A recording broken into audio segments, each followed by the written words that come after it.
Well, the key card works. The mic still works. It's good to be back. Good morning, 6:04 on a Friday. It is great to have you here on 95.7 FM KCMO Talk Radio. And we are streaming on the KCMO Talk Radio app after a 10-day bout with pneumonia. I'm going to make it through a Friday show. I might be a little winded once in a while if I get a little worked up over a topic or two, but that's where John and Mark are going to come in and bail me out. So good morning, guys. Thanks for holding it down while I was out. You're going to be standing there with your hands on your hips like the Chiefs defense Sunday night. Exactly. Seriously. I mean, man, you wouldn't believe it. This thing, I feel like I aged 30 years with this pneumonia the last week and a half. I mean, going up and down the stairs, I was like winded. It's like, this is not good. But I knew I was good enough to get in here on a Friday and close out the week. Thank you to Paul Gallant for filling in admirably this week. Thank you. That's a very tough spot. It is. 4 straight days filling in, not knowing if you're coming back the next day or not. And I am very grateful for him. The boss here told me to take off the whole week. I said, I got to make it in on a Friday. Plus, I think the kids were sick of me critiquing their breakfast every morning. So it was like, get them out of here. I'm done. Seen enough. Get them out. But I'll tell you what, I have never been this sick in my life. Now, I've been blessed with great health, not a lot of issues at all. Now, it helps to be young too. But take care of myself, try to stay pretty healthy. But I'll tell you what, I have never felt in my life the way I did the last week and a half with this pneumonia. I mean, what started off as just, I thought maybe a head cold, a flu, something like that, ends me in, a urgent care on the morning of Thanksgiving in Dallas, by the way, because my dad and brother were all set. I mean, we were all set to go to this game. And my brother's a huge Cowboys fan. So we go down there the day before Thanksgiving on Wednesday. And they're all fired up, and I'm feeling like absolute dog you-know-what. And this is something that was years in the making because we knew that this was going to be the year that the Chiefs and the Cowboys were finally going to play in Dallas. So the schedule comes out. It's a Thanksgiving game, and they say, what do you want to do? Do you want to make this happen? And I said, well, I got to run it by the boss at home. You know how that goes. So God bless her. She signs off on it. We celebrated Thanksgiving the day after Thanksgiving. We got home Friday morning, did a little Thanksgiving celebration on Friday. All that went okay, except for the fact that I'm in an urgent care in Dallas, and there's like 2 of them open on Thanksgiving morning getting amoxicillin. But then Friday and Saturday and Sunday, and nothing's getting better. So finally, Monday morning, I dragged myself to a different urgent care back here in Kansas City, and I'm like, I need something here. This amoxicillin's not doing anything. I feel as sick as I've ever felt. And they say, well, I don't know. I mean, I think you just got to battle through it. I said, no, something's off here. They said, well, your lungs sound okay, but if you want, you can get an x-ray on your lungs. I'm like, all right, is that $5,000? Is that $15,000? Like, what are we looking at here? They're like, oh, no, it's like $50. I'm like, okay, then take the damn x-ray on my lungs, okay? They're like, we don't think it's pneumonia, but we'll do it. They come back. Oh, yeah, it's in both lungs. They're like, look at all this gray in your lungs. I'm like, thanks, guys. Yeah, I can feel it. Yeah. I'm like, thanks so much, guys. All right. So it's been 5 days now of battling through this thing. I feel as good today as I felt in 2 weeks. I mean, who would have thought that getting a ticket would have been a high point to my last couple of weeks? But you know what? It was a speeding ticket 2 weeks ago today, I guess it was, maybe 2 weeks ago yesterday, was a highlight of my last 2 weeks. So unbelievable. But got through it, and I'm grateful to be back with you guys and doing this. And we have a guest-heavy show today to try to ease back into it. But you're going to hear from a lot of good people. We'll get Kendall Gammon next hour on this Chiefs-Texans game. We got our buddy Chris Ketz at 8:05 from Channel 9. Phil Lavoda, the Jackson County interim executive. He's been busy. I know. He's had a lot going on. So he'll be here at 9 o'clock as well. So we have a busy morning for you. as we get it rolling on 95.7 FM. And thank you for your kind wishes on Facebook and on Instagram and on so many of the other social media platforms where a lot of you were reaching out and wishing me well. So, and a lot of over-the-counter social media doctors out there, too, giving me some recommendations on what I should be taking and what I should be ingesting. And I appreciate all of it, but I will say I just went with the doctor's orders. And a lot of ChatGPT, I'll tell you what, I didn't spend a lot of time on any social media, but I did spend a lot of time talking to ChatGPT about what my symptoms were and what I was feeling. And now I feel like we're getting close to being best friends. So it was just a weird week and a half. Hopefully the worst is over. I know the worst is over. And thank you again to Paul Gallant for helping out over the last several days. It's good to be back. Mark, you didn't lose your shirt in any crazy parlays going over on the Missouri side with their sports betting launching on Monday. You hanging in there? You doing okay? Oh, man, we're doing great. They're giving out some free money over there in Missouri. I know. Last night, Thursday night football, Chiefs, if they score 1 point on Sunday night, that's going to be a free $50 if you go over there. So, I mean, it's great. They're hooking you up with our friends over at FanDuel, FanDuel, yep. Man, how about that? Good deal. You know, it's interesting because when you're sick like this, you kind of take a step back from the news as much as you can. I didn't watch a lot of news at all. Watched a lot of, like, forensic files. You know, those, like, murder mystery stories that then get solved by some high-level forensics. And I like those shows. They're a half hour. I'm not big on having to sit there for an hour and watch a show. So give me 30 minutes, keep it moving. Kind of like golf now. I'm a 9-hole golfer. I like 30-minute shows. I just want to get it going, keep it moving, and go right through it. But I'm always fascinated by the scientific side of how they catch these lowlives. So I watched a lot of that, watched a lot of sports casually at night, and didn't check out a lot of news. So it's different when you're kind of in this headspace and you're sick and you don't want to be deep in the weeds of news because it allows you to really take a step back and just kind of reset yourself on all these things. We did get a new Andy Reid drop this week. Oh, did we? On F11 if you want to look at it. Oh, okay. A new Andy Reid drop on F11. Oh, We're going to try to tickle your tonsils on every play, every game. Yeah. So that's a good one coming back from your injury there. I did see that. Tickle your tonsils. Jeez, Andy. I mean, they haven't been tickling much. I'll tell you what, they really haven't been this season. I mean, I was like I said, I was there in Dallas. I was sick with pneumonia the whole time, but I'm watching this team and I'm like, no one's tickling my tonsils right now. I could have used a little tonsil tickle there, Andy, in Dallas. No one tickled them. No good tickle tonsilling going on down there.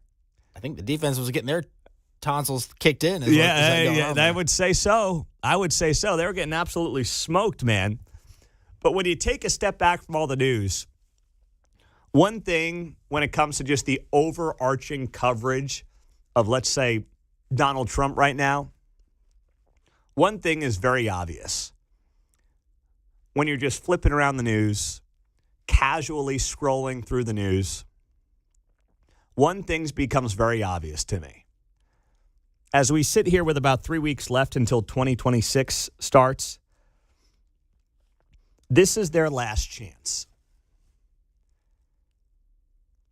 2026 is the media and the Trump haters' last chance to get him. Because if they don't get him in 26, win the House, maybe the Senate, he's going to be rolling those last couple of years.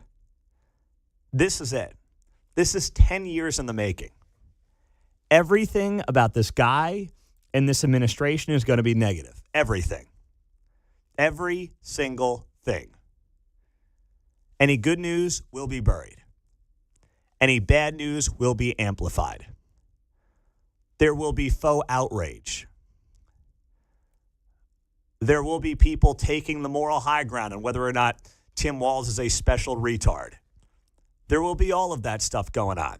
People will be more upset about whether or not Trump should have called Tim Walz a retard than they will be about, alleged hundreds of millions of dollars in fraud from the Somalian community in Minneapolis. And it's all going to be through the prism of this is their last chance. This is it. Right? Because after 26, like, Trump's basically done. Got a couple of years left. Then he's exiting the stage. He's leaving. There's nothing else that they're really going to do. 10 years in the making of finally, air quotes, getting Trump comes to a head next year. The coverage, the TDS, will be as bad as it's ever been. And as I just casually watched the news over the last few days, that was my big takeaway when it comes to what's to come in 2026 in this country.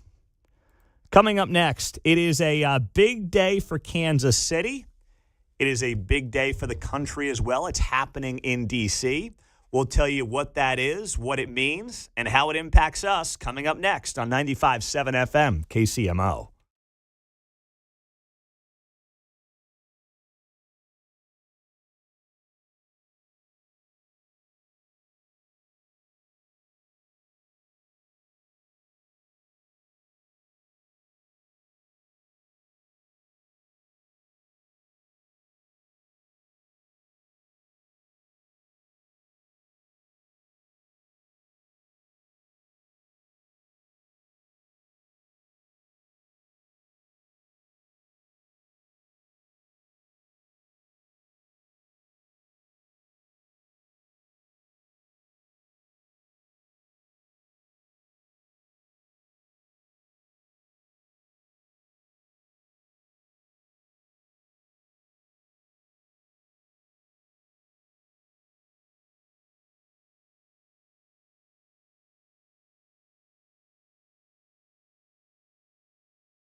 from Smithville to Shawnee Mission. You're listening to Mundo in the Morning on 95.7 FM, KCMO Talk Radio.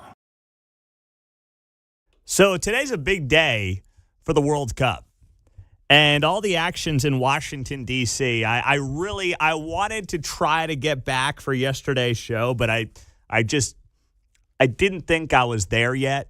I didn't want to have a big show on Thursday and then be like, boy, I can't do Friday. So I figured I'd give it an extra day. But I wanted to talk to Quentin Lucas because, of course, he's in D.C. He's there for the pomp and circumstance of what's going to be happening today. So part of the puzzle of the World Cup will be completed today when most of the teams will be put into the 12 groups for next year's tournament. Then we'll get the full picture tomorrow when FIFA announces the matchups for the 72 group stage games. This is all happening later this morning, and we're going to have on Pam Kramer. She is the CEO of KC 2026 in about 15 minutes. That's the organization that's basically overseeing the World Cup here for Kansas City.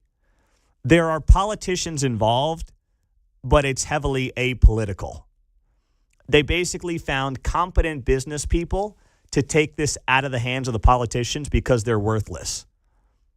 That's effectively what KC 2026 has done. And they've done it very successfully, I might add. There are a lot of cities that are not doing a great job of being prepared for the World Cup. And from what I've heard from people involved, Andrew Giuliani, who is leading the FIFA task force for the White House to make sure things go well next summer, he's happy with Kansas City. He's not happy with some of the other major cities involved, but he's happy with Kansas City. So if he's happy with Kansas City, we're happy with Andrew Giuliani. But they've been pleased with KC 2026. Once again, no thanks to the politicians. Yes, the politicians will do their victory laps. They'll do their cartwheels. They'll say, look at us. It's amazing what we're doing. A lot of this is being set up and handled behind the scenes by serious business people who don't need the accolades, not looking to run for office, just looking to make sure that Kansas City has a very successful World Cup coming up here in just a few months. So a lot of this is happening today. Pam Kramer will be here in 15 minutes, and we'll find out more about what this day is all about. Because here's what's going to happen. We are not going to find out necessarily which teams are going to be in Kansas City today. Yeah. That's not what today's about. Right, so pop that bubble here. Yeah. No. But it's big for soccer fans nonetheless. Yes, big for you soccer fans, I guess I might say. Yeah. No, but I'm excited too because we're getting closer to kind of finding out what this is all going to look like next summer. When you're a fan of a tournament and the draw of who gets in, just like an NCAA here for us is the thing, right? Mm-hmm. You magnify that there on the world stage. Exactly. So this will be an insight into maybe what teams might end up coming to Kansas City. Now, one thing that I was reading yesterday in the Kansas City Star is that of the 4 teams drawn into Group J, 3 of those are guaranteed to play at Arrowhead Stadium. So if you want to keep an eye on a certain group today, during this announcement later this morning, 3 of the teams in Group J will play at Arrowhead. So something to watch. Well, and the plus is that you've got plenty of time with Rosetta Stone. You get the Bad Bunny one for the Super Bowl. Yes. And then you can pick the 3 here of the 4 that might come, if you need them. I mean, we might get Ireland. You'll be good to go. Yeah, exactly. That would be nice, huh? Yeah. We could welcome. Ireland would be a lot of fun in this town, wouldn't it? That would be great. Get England, too, maybe? I don't know. Now we're maybe certainly stretching. Italy, but that goes without saying in this town. That would be great as well. It's going to be a line outside of Jasper, so that's what's going to happen. Jeez. It's going to be a tough ticket. Specials. Exactly right. So that's what's happening later this morning, and Pam Kramer will break it down in 10 minutes here on KCMO. Something else I was intrigued by when I was reading through the news over the last couple of days, and we'll have on Missouri State Rep Mike Steinmeier at 8:20, because he's the guy who has put forth legislation down in Jefferson City. He's filed legislation that would allow Kansas City to separate from Jackson County, and it has been called Jackson. You like that? I see where they were going, what they were going for. Hey, anyway. we were just talking about the UK. Instead of Brexit, we I'm got just thinking Jackson. of a Pee Wee Herman scandal from decades ago, so I'm sorry. I know. That's what I thought about, too. Okay. I'm not the only one. No, I was like, Jackson. Yeah, What are we hello? doing here, guys? I mean, I know you're trying to be cute. Everything's, Brexit or, Deflate Gate. Everything's got a gate on the end of it or an exit on the end of it. Exit, yeah, it's the latest. I don't think it works with Jackson County, okay? no. I mean, Jackson, that's really what we're going for here? I don't think you want to search that in Google Yeah. immediately without your safe search on. No, I'm going to avoid that one, John. I'm going to avoid that one. Yeah, let's not go there. All right, Mark, I think you made that mistake once here recently. You were Googling something for the show, and you wanted to make sure on the air that we all knew about this so you didn't get in trouble at the office. Yeah, it went south, but we're back north now. We're good to go. Yes, you're good. You have not been thrown off of the company computers yet. The all-time marketing classic, of course, Super Bowl 30 with the 3 X's. Yeah. Whoops. Whoopsies. Boom, chicka, wow, wow. Exactly. So this is being dubbed Jackson. The legislation would create a series of steps for Kansas City and Jackson County voters to ultimately decide whether the city should operate independently from the county. The proposed constitutional amendment, if approved by lawmakers, would need to pass on a statewide ballot next year. So then what that would do is if it passed on a statewide ballot, yes, the state would vote on whether or not Jackson County and Kansas City could then end up splitting, would then go to the local level. So it would start as a statewide ballot issue, and then if it passed, it would be decided here locally in Jackson County and Kansas City on the idea of splitting, John. As a resident, I'm undetermined. I can't figure out whether it's good or bad, but my experience suggests it won't be good. Well, I would agree with that. Like, I'm not necessarily a fan of this at all. Okay. I know there's people in eastern Jackson County who are like, you know what, screw it, let's just decouple from the city and all move on and go our merry way. But I would just say there is value, even though right now the relationship between the city and the county could not be worse. Mm-hmm. Now, maybe it's getting a little better with Frank White out of the way, but it's really bad. It can be good, and it can be beneficial, and it can save money for both parties, right? We talk about sharing a jail, all these things they should have done over the last decade they didn't do, largely because of political incompetence led by Frank White. Just because you had bad politicians doesn't mean you shouldn't potentially try to make this work. Yeah, like sports, the conference always turns. You can try to make a rule to keep someone from winning or something, but eventually things move on, right? Yes. So I would say things are on the uptick, so I was kind of questioning now. Are you guys a little late? I mean, yes. I understand why, but now? You're 10 years late. And so I'm not necessarily a fan, but we'll hear more from the guy introducing it, Mike Steinmeier, at 8:20. Pam Kramer, CEO of KC 2026, next.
from Lenexa to Lee Summit. You're listening to Mundo in the Morning on 95.7 FM, KCMO Talk Radio.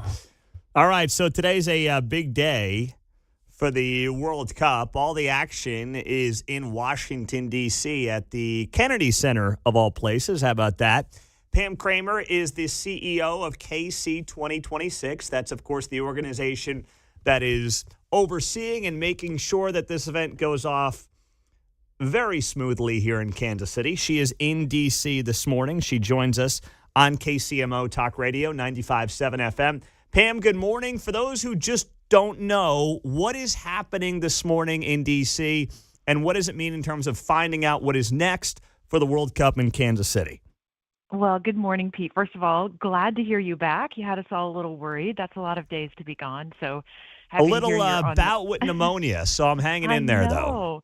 Well, prayers for a continued speedy recovery. Thank you. And thanks for having me. It's really an exciting day. Today is the final draw. So for people not familiar with the World Cup, the tournament starts out in what's called the group stage. So there are 48 teams. They're divided into 12 groups of 4. By the way, that's the largest field of teams ever in a World Cup, so the biggest version of the biggest thing. And today, FIFA will draw those teams into those groups. So in Kansas City, we have 4 group stage matches. Then we have a round of 32 match, and then we have a quarterfinal. So today we'll find out which teams are in Group E, Group F, and Group J. And we have 2 Group J matches, a Group E match, and a Group F match. So we'll know, we'll narrow it down to 12 countries that could play those matches. And then tomorrow, the final schedule and pairings will be announced. So we'll know exactly who's going to play in those group stage matches. So really, really exciting day. We've been looking forward to this weekend for quite some time. So this doesn't necessarily tell us which teams would play in Kansas City, but it gives us an idea of which teams might play in Kansas City. Correct. And there are some things we can start to see, right? So knowing that we have 2 Group J matches and there are only 4 teams in Group J, we know we'll have at least 3 of those 4 Group J teams that will play in Kansas City because only one team can play twice. We could have all 4. So we can start to see what that looks like. The other thing that's really important about the draw is that once teams know what group they're drawn into, they can narrow in on their base camp choices. And immediately following the draw, we expect as soon as early as Sunday, teams will start to visit or revisit those base camp options, and we're fortunate enough to have 3 of those. So we could have as many as 15 teams that will be either playing or staying in Kansas City over the course of the World Cup next summer. And remind me, there are, 2 base camps in our region?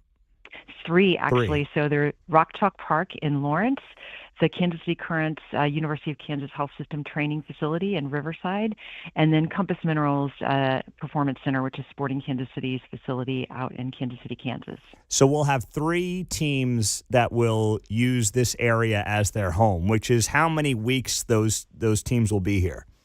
We could. So the teams will submit their choices to FIFA. So there's no guarantee that all 3 base camps will be full. But I really like our chances. What we're hearing from the teams as they're coming through is, the quality of our facilities is second to none.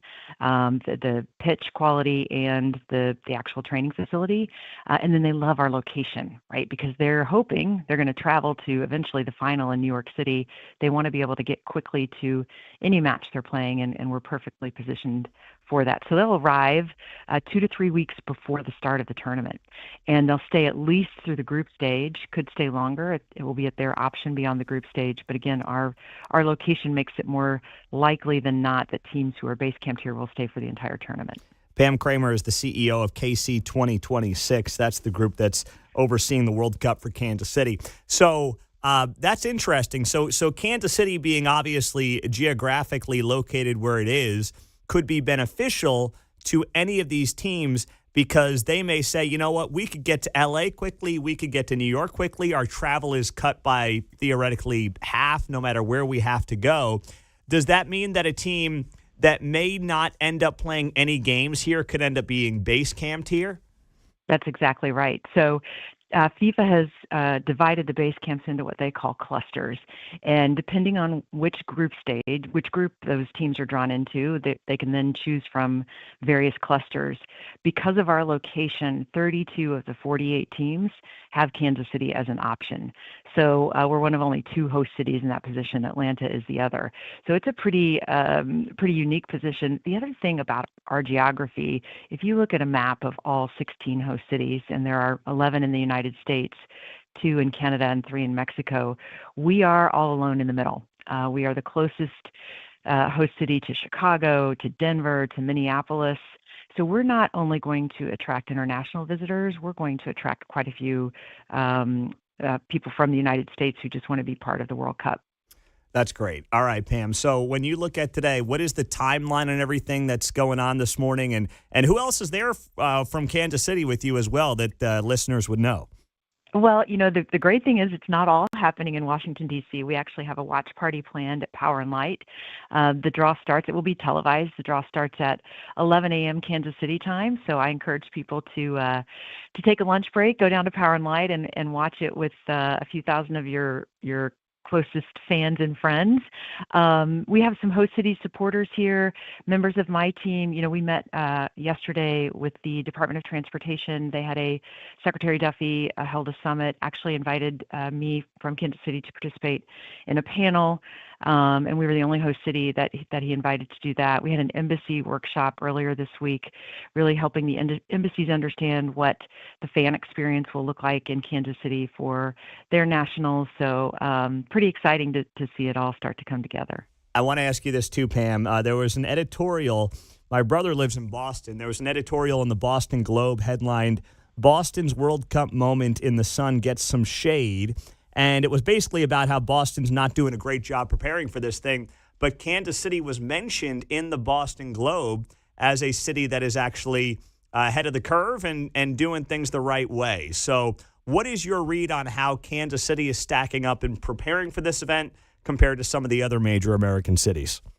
Well, I have great respect for my colleagues in Boston and all the other host cities. This is a complex undertaking, and I would say we're leading in nearly every area, and that really has to do with the support we have, the private support, the business people who are involved, the public support, Governor Kehoe, Governor Kelly, Lieutenant Governor Tolan, our federal delegation, the local cities and counties. Everybody's really working together on this, and that's a unique situation. I'm not sure everybody in my position in other cities enjoys that. So we're really fortunate. We were the first to lease buses. We're the first to announce our transportation plan. We were the first to release our fan festival plan, and it's, I think, going to be the best fan festival in the World Cup. We're hearing that from other people as well. So leadership in lots of ways. I'm really proud of our city, our region. And look, this is how we do things. This is, I think, we've known this for a long time, and now the world is going to see that there's something pretty special about our hometown. Well, that's great. Pam Kramer, CEO of KC 2026. Safe travels back to Kansas City. Enjoy the day today at the Kennedy Center, and we'll be watching from Kansas City. Thanks so much, Pam. Thank you, Pete. Have a good day. All right, you as well. Pam Kramer, the CEO of KC 2026. That draw happening today, 11 o'clock. We'll find out not necessarily which teams are playing in Kansas City for the World Cup. We'll get a better idea of what this is all going to look like. And there's a big watch party down at Power and Light. Wrap up, right? Yeah. I'm not going, in case you're wondering. There's the guy trying to battle and beat pneumonia. I'm not going back outside for a couple hours. There may be some antifreeze for purchase there. I don't know, right? Something to help you. You're not going, are you, Mark? No, I got too much stuff going on around here. I know. We got a busy day. Not single and 22 anymore, okay? Can't do that. Why head to Power and Light when you can just head to the Quick Trip on State Line and get his bets in? Yeah, right? yeah, exactly right. Exactly right. Coming up, let's get to the 6 at 6, top 6 stories you need to know in the 6 o'clock hour coming up next.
You're listening to Mundo in the Morning on 95.7 FM KCMO.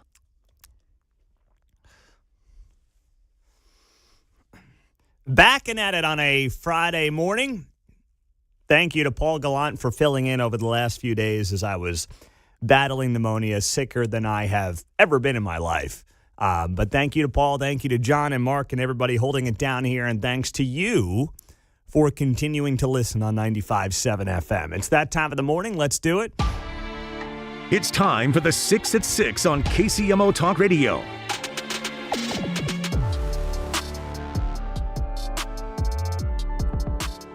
Number 1. Top of the list, Jackson County Executive Phil Lavoda announces a new cap on property assessments. Assessments for 2023, per Lavoda, in an announcement yesterday, will stay at no more than a 15% increase. Lavoda saying this even applies to people who agreed to an appeal. Originally, the 15% cap was only for people who had not appealed their 2023 residential assessments or their 2025 commercial ones. Now, though, that plan is changing. So, in total, Lavoda says this will impact 142,000 homeowners across Jackson County and 6,200 commercial property owners who saw large increases in 2025. So there will be tax credits over the next 3 years, and those credits will come on your 26, 27, and 28 returns. Phil Lavoda is going to be on the show this morning at 9:05 to get some more clarity on this, how exactly those tax credits will work, and what this is going to look like. That is at 9:05 this morning, right here on KCMO. If you're typically at the office by then, try to stream us at 9:05 at KCMOTalkRadio.com or on the KCMO Talk Radio app. Number 2. Next up, the Supreme Court is allowing Texas to use its preferred congressional map that would give the GOP 5 additional seats going into next year's midterms. So this Supreme Court decision came down yesterday, allowing next year's elections to be held under the state's congressional redistricting plan. And this obviously overrides a lower court ruling that claimed the map was discriminatory on the basis of race.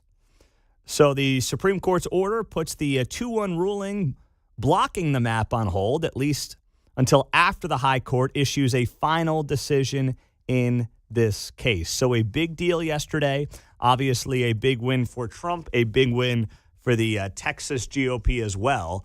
And, we'll see. It may not matter come next year in the House of Representatives. I don't know. We'll see how close it's going to be. But at least for a day, that was a big, big win for the GOP. Number 3. Next up in our 6 at 6, let's go to this story. So they've got the D.C. pipe bomber suspect, Brian Cole Jr. This came down yesterday from the FBI. And after the announcement yesterday that they have this guy arrested, Brian Cole, he's 30 years old, out of Woodbridge, Virginia.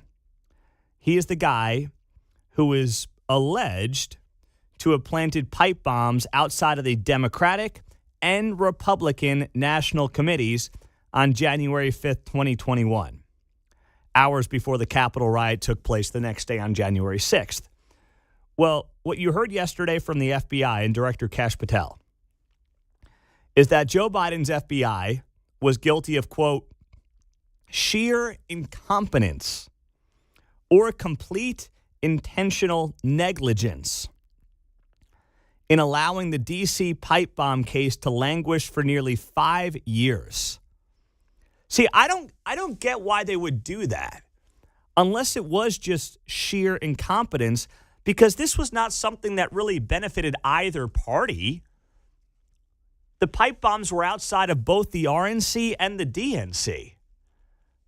So if you're Joe Biden's FBI, why wouldn't you want to investigate this, especially because it keeps J6 top of the headline, which they were trying to do for 4 years anyway, John? Well, I see your point, but your opening statement of it benefited neither party might suggest why it bounced around inboxes and outboxes. Well, that's true as well. If it didn't benefit them, they wanted nothing to do with it. It may be really that simple. You're right. But you would think that you would want an answer to this story. So the Trump FBI has now potentially solved this in the span of 10, 11 months, whereas Joe Biden's FBI had 4 years on this story. And while they may have done some of the legwork that ultimately led to the arrest of this guy, Brian Cole, it's amazing that it took this long. And good job by the FBI taking care of this, getting this thing done, and they've gotten arrest, and the guy is going to be appearing in court. I believe it's today. D.C. federal court Friday afternoon. He will be formally arraigned on charges of planting pipe bombs outside of the Democratic and Republican national committees on January 5th, 2021. Number 4. Next up, interest in Kansas City is spiking as travelers plan for the World Cup and the Chiefs in 2026. How about this? According to Kayak, a search engine, I use Kayak a lot, that compares travel costs and companies, just named Kansas City as one of the fastest rising travel hotspots for 2026. Interest in flying to Kansas City is up 14%. And Kayak says there are several reasons for that surge, including, yes, the World Cup. That is reason number 1. Reason number 2 may be the continued fandom trend with the Kansas City Chiefs. Although, who knows? Man, if they miss the playoffs, I don't know. People are going to be clamoring to come here next year for a game. We'll have to wait and see.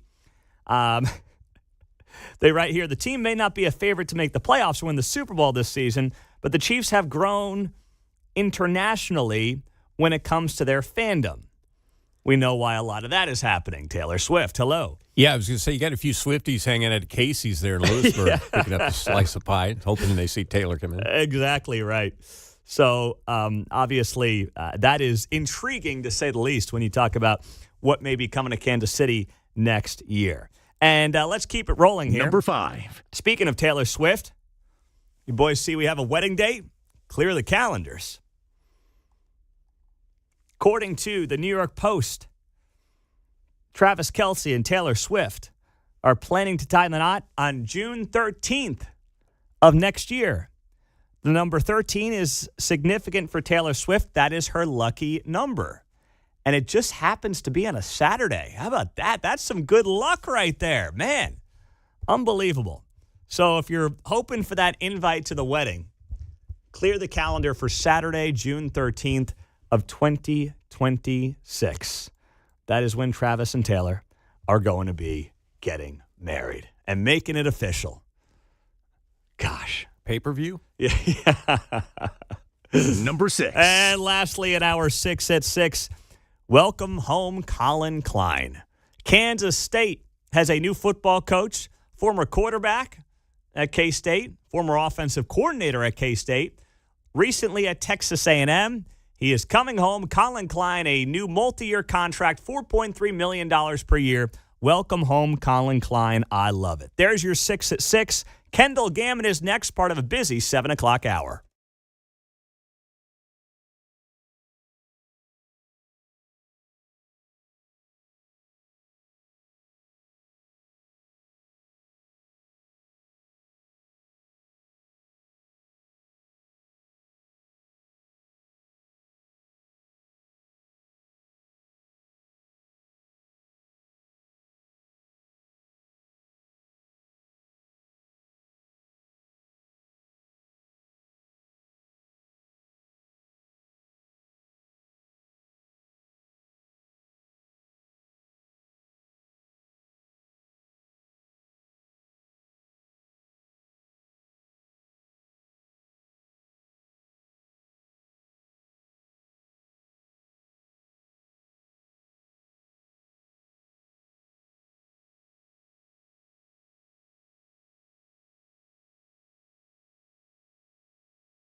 All right.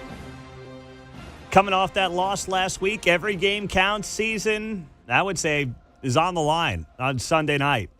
At home, taking on the Texans. Let's welcome in and say good morning to Kendall Gammon, our Chiefs Insider. It is brought to you by Xfinity. Sports are unpredictable. The price of your internet should not be. Introducing the 5-year price guarantee, one consistent internet price for 5 years, no annual contracts, guaranteed. All right, Kendall, is that too strong, or do you think basically every game is a must-win from here on out? Yeah, I think every game is a must-win, and the Chiefs, still could need a little bit of help. So, yeah, I don't think that's a stretch at all. All right, so when you look at the mindset of this team right now, what you think this week was probably like being around this team and the leaders on this team, as you have been from your time in the broadcast booth, what's your sense on where this team is today as they get ready for Sunday night at Arrowhead? You know what? I think they're tired. I will say that. I think they understand the gravity of the situation. But that being said, it's also, does have good veteran leadership, and they'll be up for the game. What Andy Reid said was, yeah, you're going to go and fight, and he believes they can win each and every time, and they do have that type of team. It just has not worked out this year.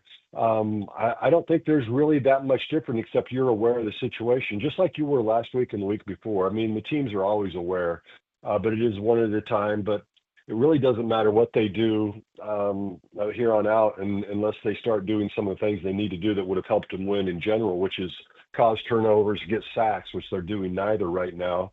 And that on top of the fact that they've got some pretty significant injury issues, especially in the offensive line. You're aware of it, but it's just part of it. Having been in the locker room and been in these situations, it seems weird to say, but things don't change. You just keep going after it each week like you always do. Mm-hmm. Now, you mentioned they're tired. One thing that, and I'm not trying to give anybody excuses. Listen, they're multi-million-dollar grown men, paid athletes. But you look at the last half decade or so, and they basically played an extra season of football when you stack in all these postseason games. How much does that eventually wear on these guys? And is that possibly a small part of what's been going on this season, just being worn down from 7-8 years of this?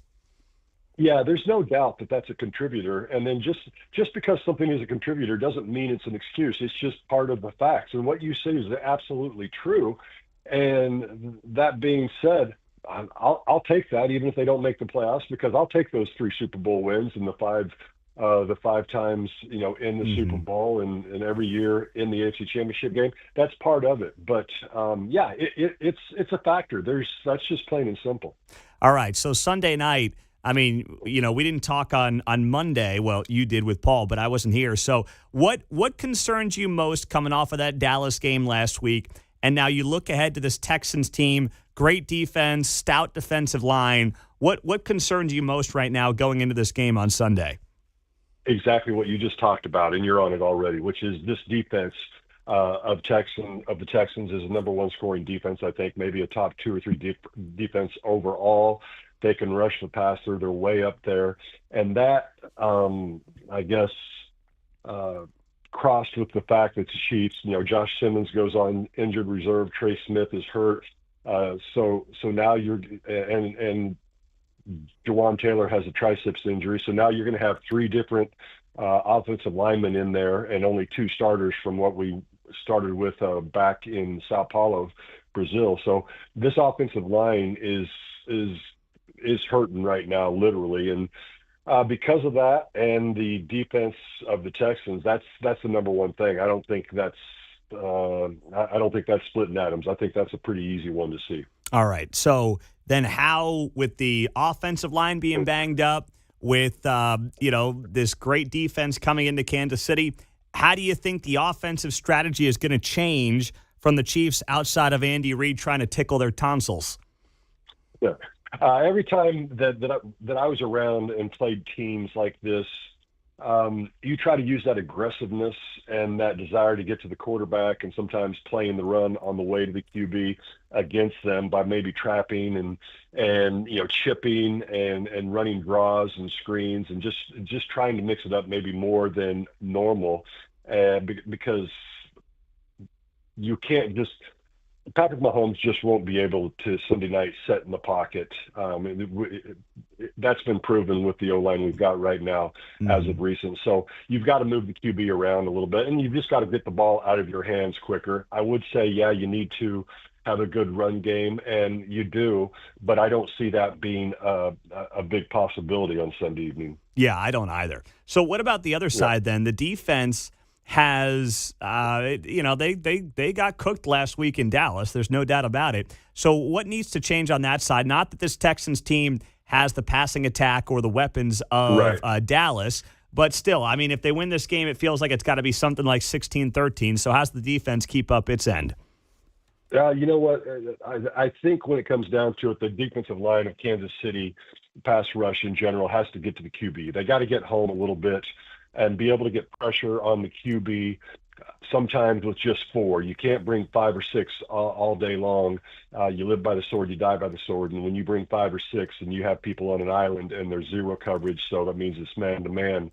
And if that's the case, then the rush has to get there before C.J. Stroud can find the open receiver. So if that doesn't happen, it doesn't matter how great a passing attack it is coming in, they'll have success, because I don't care what QB it is. If they have time to throw the ball, they generally can find somebody. This defensive line, I mean, you've seen it. It's really been getting roasted by fans and media and whatnot, really throughout the season, but it seems like it's come to a head over the last several days. I mean, people are questioning whether or not George Karlaftis was a good long-term signing based on the season he's having. What happened to that unit, which was really a strength of this team over the last half a decade? I think the knee injury to the defensive lineman, forget his name, escapes me right now. Then also FAU getting hurt. We've heard Karlaftis has been battling a wrist injury, which people that know football, you understand that outside edge rushers, they're using their hands tremendously. So that's been a rough one. Andy Reid talked about it this week. And I think the other thing is, coming in expectation-wise, Chris Jones is still a good defensive tackle, but he's not a franchise defensive tackle right now, or at least he's not playing like one, and that's what they expected this year. So, and that's not to put it on him or anything like it's his fault, but I think those were some of the expectations that just didn't happen, and because of that, we've seen a defense that just doesn't, as I said earlier, of what they need to do Sunday night, get home to the QB before the QB can find the open receivers when they're bringing 5 or 6, or just in general get home when they're only bringing 4. All right, Kendall, what do you think happens on Sunday? Give us a score for the game. Sunday Night Football, Chiefs-Texans at Arrowhead Stadium. Yeah, I just can't pick against Patrick Mahomes and Andy Reid still. I mean, when you look at things, you think the Texans should win, but I still think Kansas City's capable of it, and so for that, I'm going Kansas City 21-20. I think it's a close one, obviously. 21-20. That's still the under, by the way, too. Yes. All right, yeah. That is. I see it there, sitting at 41.5. All right, I like it, Kendall. We'll talk to you Monday morning, hopefully after a win. Sounds good. Take care. All right, you as well. Kendall Gammon, our Chiefs insider here on KCMO. I am shocked that the Chiefs are 4.5-point favorites. I know it's Arrowhead, but 4.5-point favorites with that defense coming in from Houston, and all the offensive line issues we talked about, I don't like that. But, Mark, you want to go first? Give me a score on Sunday night, big man. Yeah, I think it'll be an ugly, lower-scoring game. Probably Chiefs 20, Texans 17. All right. Got to pull it out. All right. How about you there, John? Couple of thoughts here. Okay. Chiefs with Mahomes under center win the game 24-20. Chiefs with Mahomes in the gun and handing off from back there lose the game 2017. I don't know what happened after the first 2 drives in Dallas other than switching to the gun. I'm like, Keep him under center. He's got to move back and get rid of the ball. We tend to spread it around more when we come out from under the center, by my eyes. I don't know why. I'm with you there. That's a great point. Well, because they're home, because it's Sunday night, because it's Arrowhead Stadium, I'll say the Chiefs eke out something like a 17-16 win. Just something really ugly, really hideous. And it's 17-16. Chiefs get the win. Maybe they're down 16-14 on the final drive. Butker knocks it through. 17-16 walk-off victory. December gale. There you go. There's my prediction. 17-16 Chiefs win. But if that number sits at 4.5 for the Texans, boy, that is awfully enticing with the way this game is projected to go. So good to be back. Beat pneumonia. Thank you to Paul Gallant for filling in the last few days. And really, really appreciate him hanging in there for us Monday through Thursday of this week. Coming up next, just the feel-good viral story of the week that we all need this time of year. This has been all over social media. We'll share it with you next.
from Leawood to Liberty. You're listening to Mundo in the Morning on 95.7 FM, KCMO Talk Radio. Well, it's good to hear Bill O'Reilly back. And it's great to be back on KCMO Talk Radio. Thank you again to Paul Gallant for filling in after I wrapped up a bout with pneumonia this week. Sickest I have ever been. So I didn't want to leave you here for a few days, but I really had no choice. I thought about trying to muscle through it yesterday, but my voice was the thing. If I just had a desk job, I probably could have come back on Wednesday because my body was starting to feel a lot better. But I got to talk for 4 hours, so that's kind of where it became problematic for me in getting back into this chair.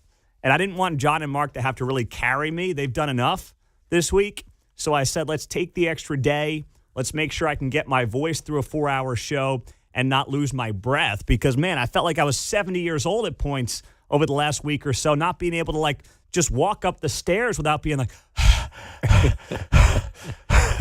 It was bad, John. What are we talking about, man? I know. Oh, the voice is coming through loud and clear. Good. Well, it wasn't even like yesterday. I was getting a little nervous, but by yesterday I said, boy, these kids, they need me out of the house. They don't want me critiquing breakfast items anymore, and they were kind of getting sick of all that. So I said, I got to get back to work. They need me out of here, and let's get to it on a Friday morning. So this, I didn't do a lot of heavy news watching or reading over the last few days. Outside of seeing Trump call Tim Walz a retard, I didn't see a lot of other things. But I did see this amazing feel-good story. And this is the kind of stuff, man, that we need more of. A lot of stuff, we see, we read, it's all negative. It's all just, oh, man, oh, gosh, this is horrible news. But then you get the feel-good story like this. Ed Bambus, 88-year-old Army veteran, working full-time at a Michigan grocery store. He went viral after an Australian influencer shared a video of Bambus opening up about his financial struggles. So this Australian influencer was going to be in Detroit. He reached out. He said, hey, I want to kind of share a great story of somebody who needs help right now. And everyone's like, you got to find this dude at this grocery store, Ed Bambus, 88-year-old Army veteran working full-time at a grocery store in Michigan to make ends meet. Well, his story went viral. A GoFundMe has raised $1.5 million for this man who lost his wife several years ago, had to sell his house, served the country, worked at General Motors for a bunch of years, retired in 99, but his pension went away in 2012. So he had to go get a job. And here's what it sounded like, courtesy of NBC News. What was your name? Ed. 88-year-old Ed Bambus clocks into his grocery store job 5 days a week. I'm 88. And still working?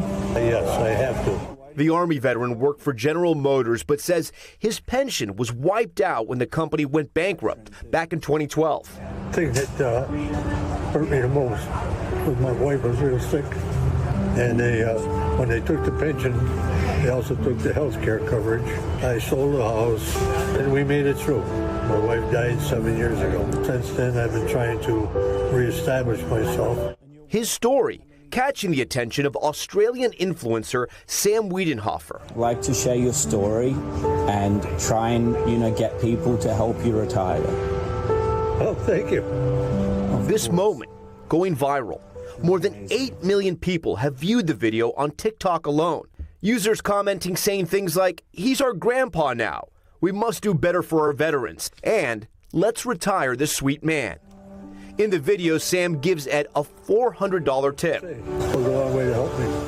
But what Ed doesn't know is that the internet has stepped up in a big way, raising more than $1.5 million for this veteran. Ed's son, Mike, working on a plan to surprise him with the life-changing money. Does your dad have any idea how much money was raised? No, he is totally in the dark on how much there is. You hear a lot of bad out there in the world, but there's a lot of good too. The kindness of thousands of strangers coming together, rallying to help one man retire. And I saw this story on my Instagram. I saw it on Facebook. I love everything about this story. We talk a lot about the division that we all have, but there are thousands of people who donated money to this 88-year-old Army veteran. Step to the plate. Red, white, and blue. Democrats, Republicans, independents just said, let's do a good thing for a good man who served this country. And now $1.5 million later in this GoFundMe, you have this 88-year-old Army veteran who's working full-time at a Michigan grocery store who's about to receive life-changing money. And I will tell you what, I don't want to sound like Bernie Sanders here, but I will for a second. When you've got 88-year-olds who worked at General Motors, who lost their pension because the company went belly up, and that same company got billions of dollars in bailout money from the government, and yes, they had to pay it back, but still, and their current CEO is making $30 million, and the guy who grinded away for years can't get a dime left in his pension because of what happened to the company. I'm just sorry. That's how you get more Mamdanis, okay? That's how people say, you know what, screw the system, burn it down, this is ridiculous. I'm not saying it's right. I'm just saying it's how you get more of that. Coming up, the pizza reviews were all over Kansas City. I can't believe it. Next.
Hey, it's Vince Gallane's Catch My News Show at 11 o'clock after Kevin Kietzman on 95.7 FM KCMO Talk Radio. I was missing this story all week. I was really bummed I couldn't talk about it. But then I saw it was continuing last night. So I'm like, all right, it's still relevant on a Friday morning here. Going into the weekend. It's a great story. It is. And that is Dave Portnoy, the founder of Barstool Sports, bouncing around Kansas City this week doing his infamous pizza reviews. Yeah, I think he did 5 of them, maybe. I think he recorded them all on the same night, but he's spreading them out throughout the week to get all his content. Yes, and that's what Kate asked me. She's like, is he like here for something? I said, listen, here's what's going on.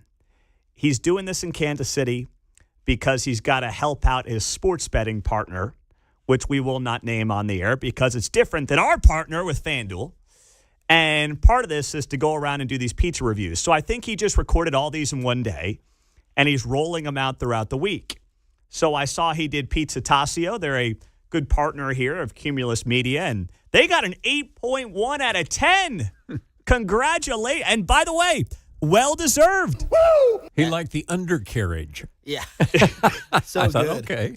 I really right. like their undercarriage as well. I mean, I love Pizza Tasio. The problem is for me, I can't get to one within 20 minutes of the house, and I don't want cold pizza. Yeah, that's got to be a factor. The one time we got it, I got home and I had to put it in the oven, and it's no one's fault. I just don't live close enough to one. So we don't get it a lot, but it's great pizza. He gives Pizza Tasio an 8.1. He gave Northeast Pizza a 7.7. Not been there. Strong showing. Have not been there either. He gave, let me see here. He gave Grinders, which I've had their pizza. Not bad. Give it a 6.1. And then he gave Minsky's a 6.5. Now, he went to Minsky's because Bobby Witt Jr. told him to go to Minsky's. And that was mistake number one. This is nothing personal with Minsky's. Sure. All I'm going to say is, if you follow Dave Portnoy in these pizza reviews, what he's looking for is really more of a traditional New York-style pizza. And he always eats, as Mark noted off the air here just a minute ago, Mark, and I'll let you lay this one up. I'll put it on a tee for you. There's a certain kind of pizza that Portnoy always does with these pizza reviews. Yeah, he loves the New York-style pizzas, and he just eats cheese. Exactly. That's it. Exactly. What makes Minsky's is the way they do the toppings. Here. So knowing that, if you're Bobby Witt, don't recommend him. I mean, this is a bad job by Bobby Witt Jr. Of all the places in Kansas City, knowing full well that Portnoy's going to do a pizza review, and he's only going to do cheese. And what makes Minsky's is how they do their toppings. You can't tell him to go to Minsky's. This is amateur hour by Bobby Witt. Great shortstop. Amazing baseball player. He was way out over his skis on this one, John. Well, I guess guys from Texas come here. You've got to, we're not New York, but I guess we've got a little bit of history here with Italian and cuisine here in Kansas City. And that's where Bobby's got to leave it to the rest of us, okay? I was just telling Mark, I realized when I walked in, it wasn't like Dave came here and said, I'm looking for the best pizza. Dave just is going to pizza joints and trying their pizza and saying, oh, this one's good, this one's not so good. So I don't know if we have determined what the best one in the city is per se, but on this visit, he made a winner out of the total. Pizza Tasio. Yeah. Mm-hmm. I will say, I think Bobby Witt gets paid by Minsky's.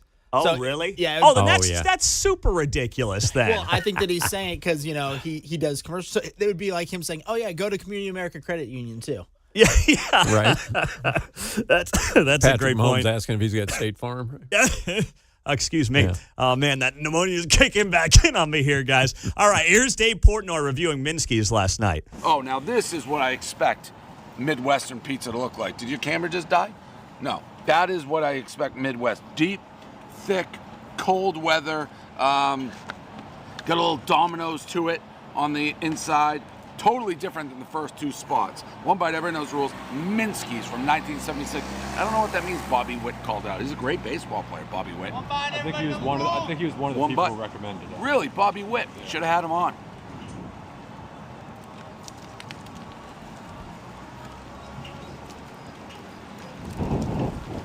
This is what Bobby Witt recommended over Toskios. Now, this is a bar. People sitting down, they're drinking, they're watching the game, they're having a great time. Tosca is pure pizza. This on the pizza scale, we're gonna have to go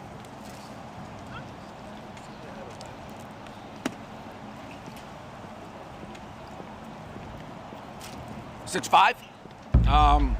This is a different style pizza. Some people may love it. Midwestern may love it. Chiefs fans may love it.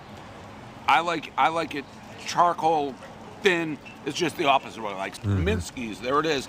All right, so that was Portnoy. I thought he was actually being pretty nice about his review. I think it's accurate. I like Minsky's for the reasons he doesn't. Yeah. So he described it well. He described it well, and he's like, if you watching a game at a bar, having a couple of beers, it's a vibe. It's a vibe. But it's not like the slice of pizza that is your traditional, gotta have a slice of fill in the blank. It's not that kind of pizza. And if it's true that Bobby Witt's got a partnership or an endorsement deal with Minsky's, now I'm super ticked off at him because he's just helping out his partner. That's all that is. But Pizza Tasio coming out on top, that's where it's at. So good job by Portnoy, at least recognizing some of the best pizza in Kansas City. And I think a fair rating for Minsky's, too, with a 6.5. It just, it is what it is. Well, he states his preferences, and you go from there, right? As long as you know the reviewers' critiques, then it's easy to follow. He was at the Minsky's in River Market is where he was for that review. And it's a longer video. It's about a 2-minute video. And as he's doing the review, someone in the back is like, go down the street. Go to Il Lazzarone. Yeah, that's a good one. Huh? I love that pizza. That when we lived down there, it's Neapolitan-style pizza. But, man, I think that's some of the best pizza in town.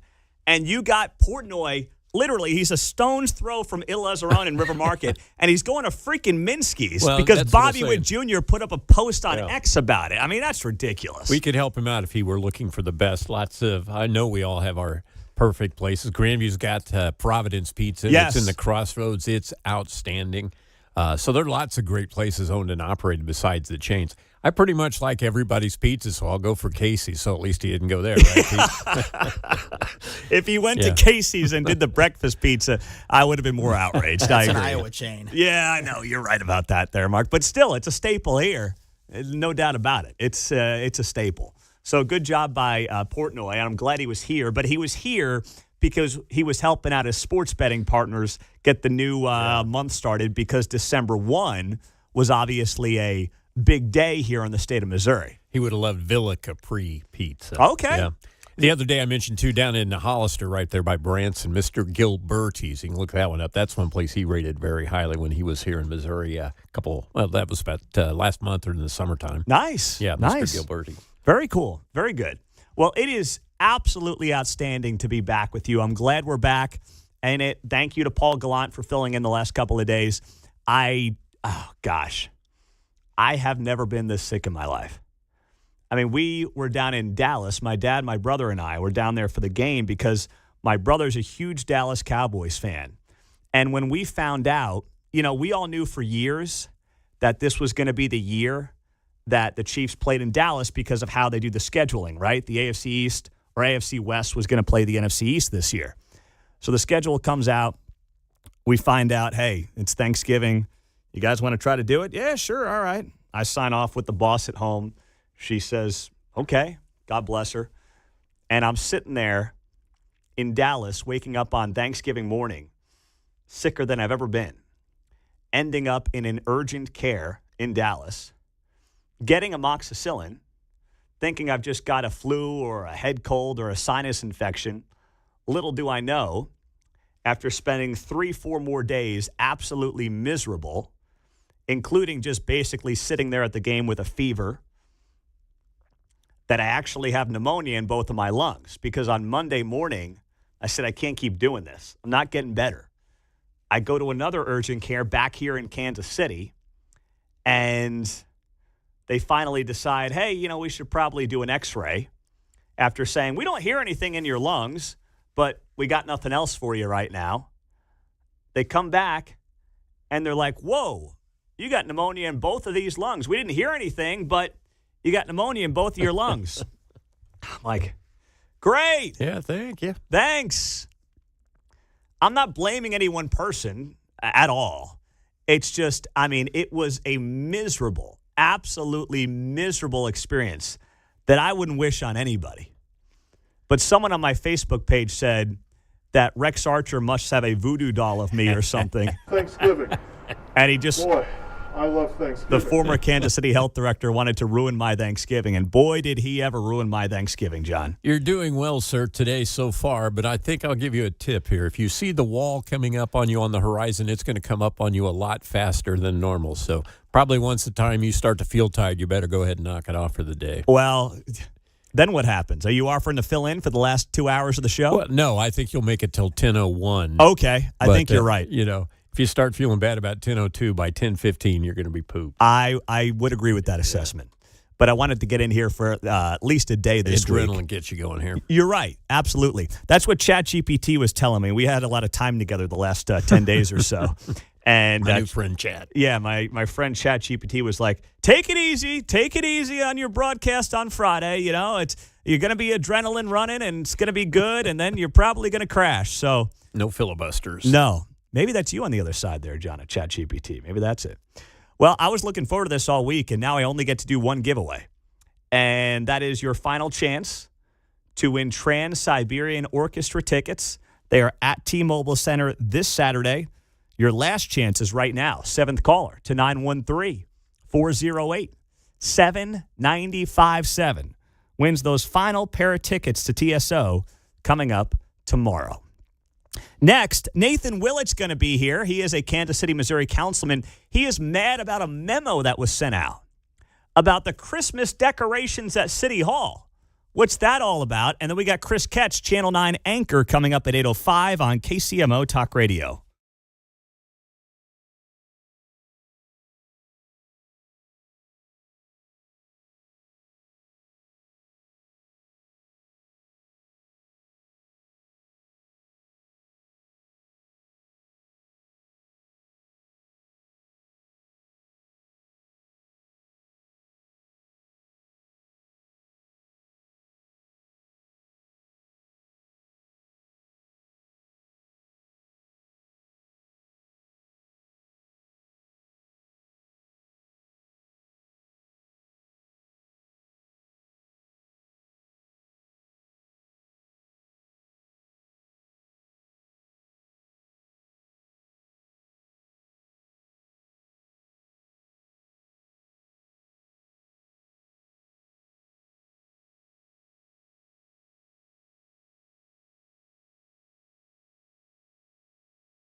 From Gladstone to Gardner, you're listening to Mundo in the Morning on 95.7 FM, KCMO Talk Radio. All right, John, who won those last pair of TSO tickets for tomorrow? Nathan in Platte City was caller number 7 to grab tickets for tomorrow night's show down at T-Mobile Center. But we got another winner coming up today, our final winner for Weird Al Yankovic tickets at Morton Amphitheater with Kevin Kietzman on Kevin Kietzman Uncanceled at 10:45. All right. Well, how about that? What are the odds? The winner is Nathan. Now we go to our next guest, Nathan Willett, Kansas City, Missouri councilman out of the Northland, joining us on KCMO. He was all fired up, and this made the local news after he was all ticked off at some new plans for Christmas decorations, or maybe I should say holiday decorations, at City Hall. Nathan, good morning. What the heck's going on there? Well, good morning, Pete. It's great to have you back. We missed you. Thank you, my friend. I appreciate that. Well, first of all, this was a memo we got from our city manager last night, and it made absolutely no sense. And it wasn't just Christmas decorations. It's just any type of religious symbols during the season. And there's plenty of holidays. It's the holiday season, obviously. There's many different faith backgrounds. You have Jewish, Hanukkah, Christmas, Festivus, if you will. And this basically told everyone, hey, don't think about anything that could potentially be a Christian or any type of religious symbol. Keep that out. Don't bring it into City Hall. And I think that is not the right message to be sending to people at this time. Now, is this just a new thing? I don't know what typically is in City Hall during the Christmas season. What's been there in the past, and now what's not going to be there based on your understanding of this memo? Well, we're going to fight back on this and actually talk to a lot of colleagues who thought that this made absolutely no sense to say, because City Hall should not be endorsing a religion, but we should have space for people of different backgrounds and faith traditions, especially if we're supposed to be a welcoming city as we claim to be. But you have a menorah. Normally, we have a menorah lighting ceremony that takes place in the council chamber. And our city manager with that memo saying, no, we can't do that anymore. And I don't think that that's fair to our Jewish neighbors and friends out there.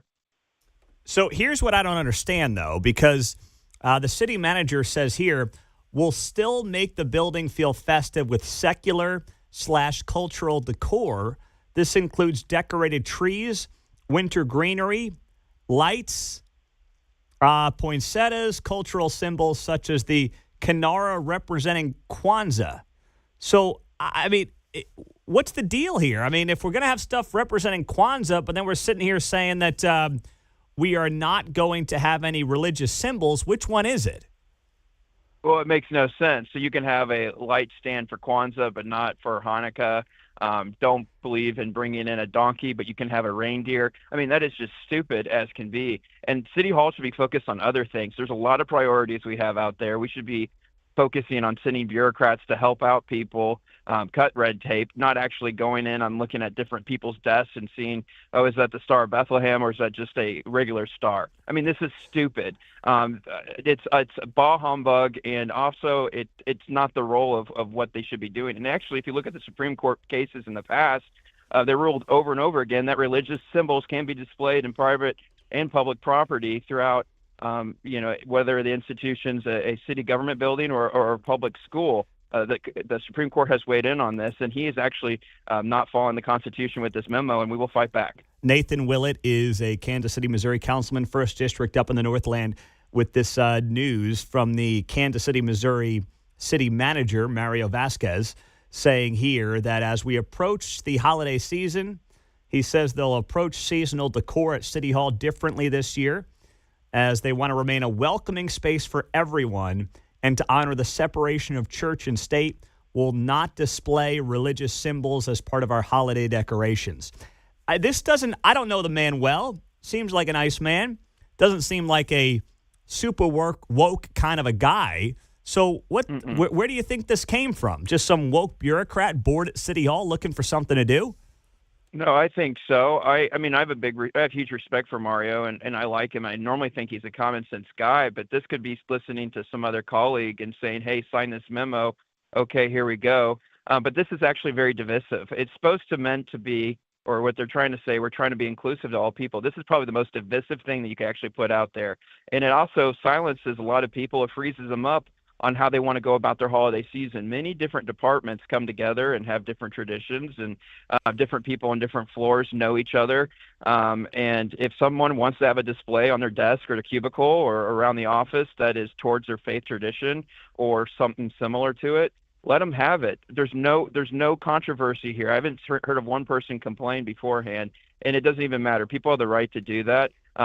We have to be neutral, but people have the right to have religious symbols out. I love this comment from one of your followers on your Facebook page. His name is John.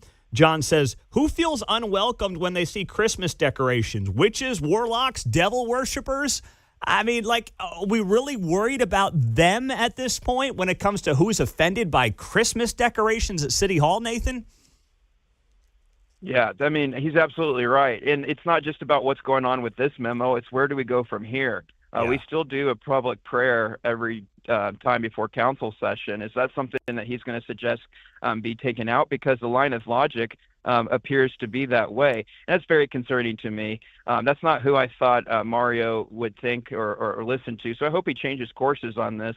Also talked with the mayor's office. He still calls it the mayor's Christmas tree. So as much as we criticize him, he's actually in line with me on this, and we're going to push back on this. All right.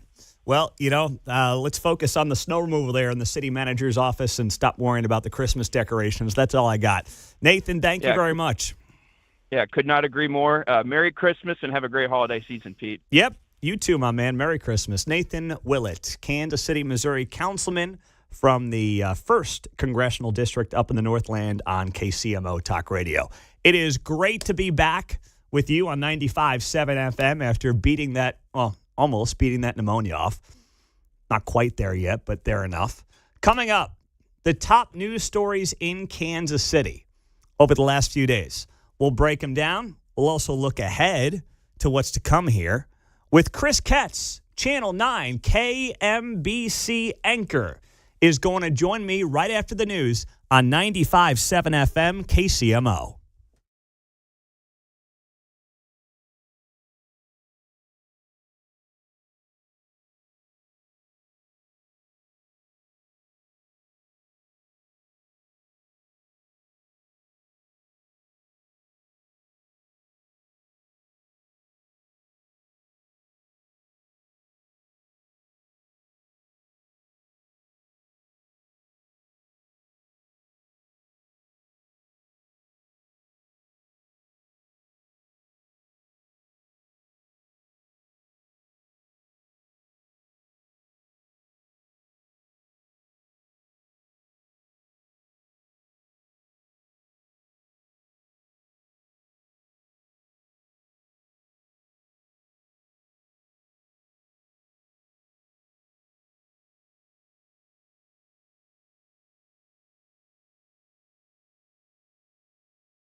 I wasn't doing any dancing, none whatsoever, especially with myself over the last few days.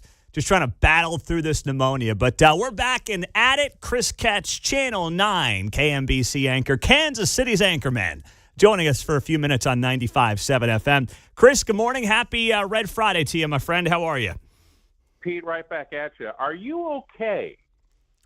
Pneumonia is nothing to be fooling around with. I'm wondering if you should even be at work today at all. You know, it's a good question, Chris. I appreciate you caring. And I don't know the answer to that. All I know is I think the wife and the kids wanted me out of the house. I was annoying them at breakfast time, and it was time to come back to work. So I'm powering through. But I agree. It's in both of my lungs. I don't feel 100%. But you know what? That's why you're helping out this morning, Chris, which I greatly appreciate. I completely understand your situation, and I'm not sure there are few things worse than being sick and being out of town. Yeah. Because it's just like, where do I... Yeah, all of your familiar places that you would go to or people that you would call, suddenly they're not available. It's not available. And you're kind of, where do I go? What do I do? How do I deal with this? Well, yeah, I was sitting there in an urgent care in Dallas the morning of the game on Thanksgiving. Just how I wanted to spend my Thanksgiving, Chris. It was really fantastic. And then I go back on Monday to the doctor here in Kansas City, and they're like, yeah, you got pneumonia in both of your lungs. So it's been a great week and a half. It really has been. I hope you had a great Thanksgiving, though, most importantly. I did. I spent with my son and daughter-in-law and grandchildren. And what was interesting, at least for me, is so my mother came down from the Quad Cities, and it was one of those things where as soon as she got here, she got sick. She got a cold. Oh. And so she wakes up Thursday morning, Thanksgiving morning, and says, boy, I really feel bad. I'm going to stay where I'm at, and I'm not going to go to the house and celebrate Thanksgiving with the family because I don't want to give it to anybody else, which I said, okay, pretty good idea. I was originally going to take her back. I was going to drive her back on Saturday, but I instead did it on Friday because on Saturday, 10 inches of snow fell on the Quad Cities. It literally did not stop snowing from midnight Friday to midnight Saturday. It didn't stop. Well, and so, so I missed all that. So that's the good news. Gosh, that's good. And she's doing okay now, week later? She's fine. Good. Yeah, she's fine. She's 88 years old, still independent, still driving, still kind of a pain in my you-know-what. But yeah, I mean that, and I mean that in the nicest possible way. That's amazing. Well, speaking of the snow, Chris, we had our first big snowfall, of course, on Monday. What would you say the reaction was around town to snow removal in Kansas City for, the first snowstorm of the season? MoDOT gave itself not as good of a grade as you might think. One of the MoDOT officials that we talked to, on a scale of 1 to 10, he said that MoDOT's response in the beginning of the storm was a 3. And part of the reason for that is that apparently MoDOT has a lot of new people who are operating these huge trucks, these snow plows for the first time, and there seemed to be a little bit of a learning curve there. But once MoDOT kind of got its feet under them, they seem to do a better job. Now, what did we get? 3 to 5 inches of snow, depending on where you are, which for Kansas City is a decent-sized storm. And I remember driving to work in it and thinking to myself, well, this isn't nearly as bad as I thought it might be. And so people have their own, people give MoDOT and KDOT their own grades, depending on where you live, depending on what your route to work is or home or whatever. But I thought, for the most part, I thought it was a decent response. I'm impressed, though, that MoDOT gave itself such a bad rating because typically these operations are going to say, we're doing great, everything's going well. So a little transparency and calling themselves out is not a bad thing. I'm totally fine with that. So I even thought it was kind of refreshing. Yes.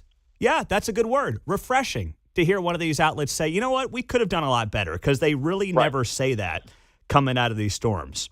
So when you look at the other top stories of the week in Kansas City, Chris Ketz, Channel 9 anchor, of course, Kansas City's anchorman, what were the stories that stood out to you this week around town? Well, the World Cup is going to be a big deal today because the draw is being announced at 11 o'clock this morning. And what this is the 48 teams that are going to be taking part in the World Cup next summer are going to be divided into 12 groups of 4. And if you're watching this at 11 o'clock this morning, Kansas City's group stage matches, the teams that could be here for the World Cup are going to be, and this is, when you watch this is what you're going to be looking for. Kansas City's group stage matches will include teams from groups E, F, and J. Now, again, we don't know who those teams are going to be, but we're all going to find out at 11 o'clock this morning. I ran across something, Pete, earlier in the week that I think is worth mentioning. GEHA Field at Arrowhead Stadium is where the matches are going to be played when it all happens next summer. But because FIFA doesn't allow non-sponsor corporate names at World Cup venues, GEHA Field at Arrowhead Stadium, for the purpose of the World Cup, will be known as Kansas City Stadium, just for the World Cup. And what's going to happen is that FIFA or somebody, it may be somebody with the Chiefs, I don't know, but somebody will be covering as best as they can the stadium markings of GEHA Field at Arrowhead Stadium. The same thing is happening in Dallas. AT&T Stadium in Arlington, Texas will have a different name during the World Cup due to these FIFA rules. And so AT&T Stadium in Arlington will be known temporarily as Dallas Stadium. Wow. And I think it's an illustration of just how much control FIFA has over its tournament. Yes, the organizing committees and all of the host cities are doing yeoman's work, and they're doing all of the heavy lifting. But if you can't make FIFA happy, then don't bother, because they are setting the rules, and they're setting rules for everything, even parking at Arrowhead Stadium for the World Cup. Normally, there's like 20,000 parking spaces. Once the World Cup matches begin, do you know how many parking spaces will be available? Take a guess. What was the original number you said there? 20,000. 20,000. Half of that, 10? 4,000. Oh my goodness. And 4,000, and that's 4,000 spaces, which will be taken up by FIFA, its corporate sponsors. Parking is being included in some of the ticket packages that are being sold, I suppose, by a number of vendors. So it's not as if your average fan is going to be able to buy a parking pass and park their car at Arrowhead. There just isn't enough room. And so that leads me into another, which I thought was a significant story this past week.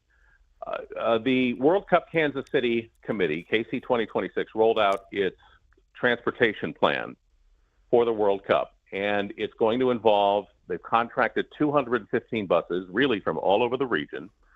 This will be the primary way of moving people from point A to point B, whether it's Fan Fest at the National World War I Museum and Memorial, or the matches at Arrowhead Stadium. There's going to be 3 tiers of transportation. I'll try to call this down as fast as I can. There's going to be Stadium Direct service, which will provide park and ride, basically bus services from 4 locations throughout the metropolitan area to and from Arrowhead. And these buses will run, at least the plan right now is in the neighborhood of about every 20 minutes. There's going to be a Region Direct service, which will connect the Fan Fest at the National World War I Museum and the Memorial to about 15 other locations around the region as far west as Lawrence. And then there's Airport Direct service, which will connect KC to downtown. It's complicated. It's a 200-page transportation plan that the people at KC 2026 had to present to FIFA, and FIFA signed off on it. In fact, in the announcement that they made this week, there was a transportation official from FIFA there. And so FIFA, again, has signed off on the Kansas City plan. I think one of the things that probably keeps organizers up at night is, will it work? We've never done anything like this before. Few cities have, quite frankly. We're not set up really for a mass transit, a major mass transit element to this equation. And so KC 2026 has brought in some transportation experts, and this is the plan that they've come up with. Now, I think you got to give these guys a little bit of slack here, because if FIFA had some concerns about this plan in the beginning, I'm not sure that Kansas City, it's a big box to check when it comes to the selection of host cities. And Kansas City, like every other city, had to check a lot of boxes, and this was a big one. And they did. So obviously I think FIFA has confidence in this plan. I think one of the things, again, that probably keeps organizers up at night is if for some reason, and these buses are going to be running at various intervals between 15, 20 minutes. In the case of the bus out to Lawrence, that's going to be an every 30-minute kind of thing. But if we start seeing stories when World Cup time happens of people who are waiting an hour or an hour and a half or more, or are missing matches because there was some sort of snafu, that's the thing that's what they're trying to avoid. Yeah, no doubt.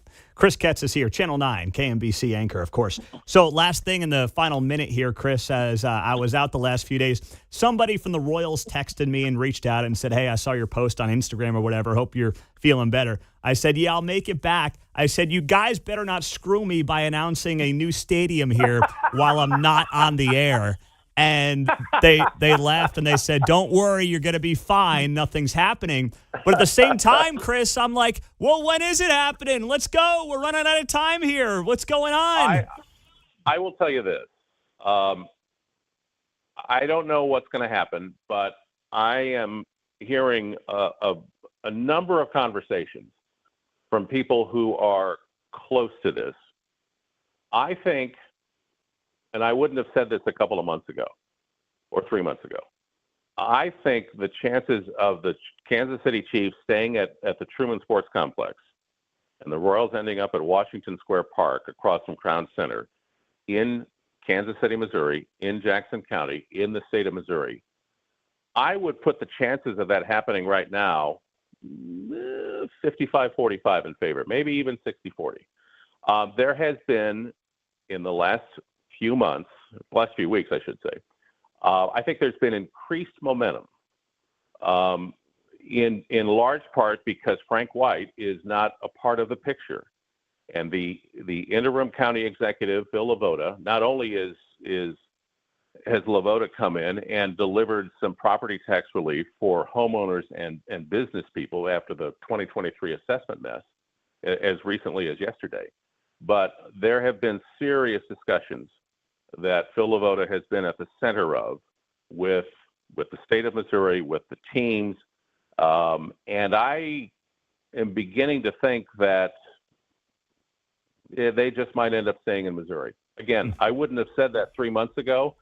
And I think and I'm not saying this is going to happen, but if there is an announcement that a deal has been reached to at least keep the Chiefs at Arrowhead. Now, if that happens, you're going to see the Chiefs probably ask Jackson County voters for some sales tax help next April. There have already been conversations between the county and the team about ballot language in the context of a larger package. But if there were to be an announcement before, say, the end of the year, it wouldn't surprise me. I'm with you. Chris Ketz, Channel 9. He is Kansas City's anchorman on KCMO. Chris, thank you for the time. Have a great Red Friday, and we will talk to you soon, my friend.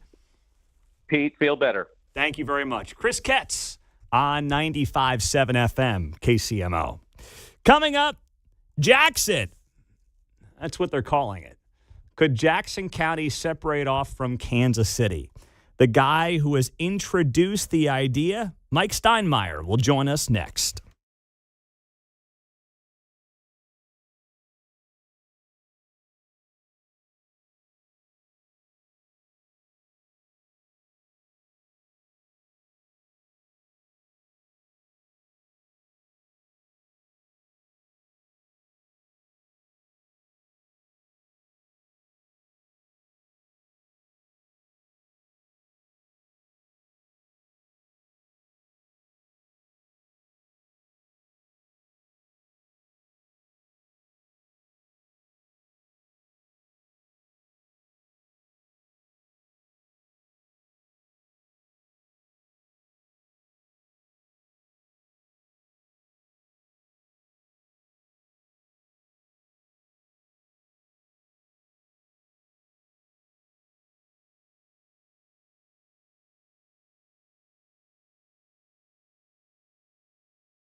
from the nation's heartland. You're listening to Mundo in the Morning on 95.7 FM, KCMO Talk Radio. All right, we got to figure out a new name for this thing. We can't call it Jackson. It just doesn't work. I know everyone was like, all right, it's our Brexit, just like everyone wants to put gate on the end of some controversy. But Jackson just doesn't work. That being said, here's Mike Steinmeier, Missouri State Representative, joining us out of Jackson County on KCMO. He's the one who filed legislation to consider the idea of Jackson County splitting off from Kansas City, Missouri. What would that look like? What are the benefits? Mike Steinmeier is here on KCMO. Mike, good morning. Great to have you on the show. Why do you want to see this potentially go through? Let's start there. Well, first of all, I'm kind of shocked, but pleased that the bill has created as much conversation as it has, and I think that's part of what's missing, Pete, is that too many politicians talking about restoring trust. Sometimes it's better to give the microphone to voters, let them tell us how to restore trust. So this bill really, Pete, it doesn't mandate separation at all. It just lets local voters decide how we want to fix broken systems. And we've already begun to do that. This is just a continuation to allow voters to have a voice on how to restore that trust. Mm-hmm. And just so people are clear, this is not something that's happening. It's been a filed piece of legislation, would have to get through the state legislature and things of that nature.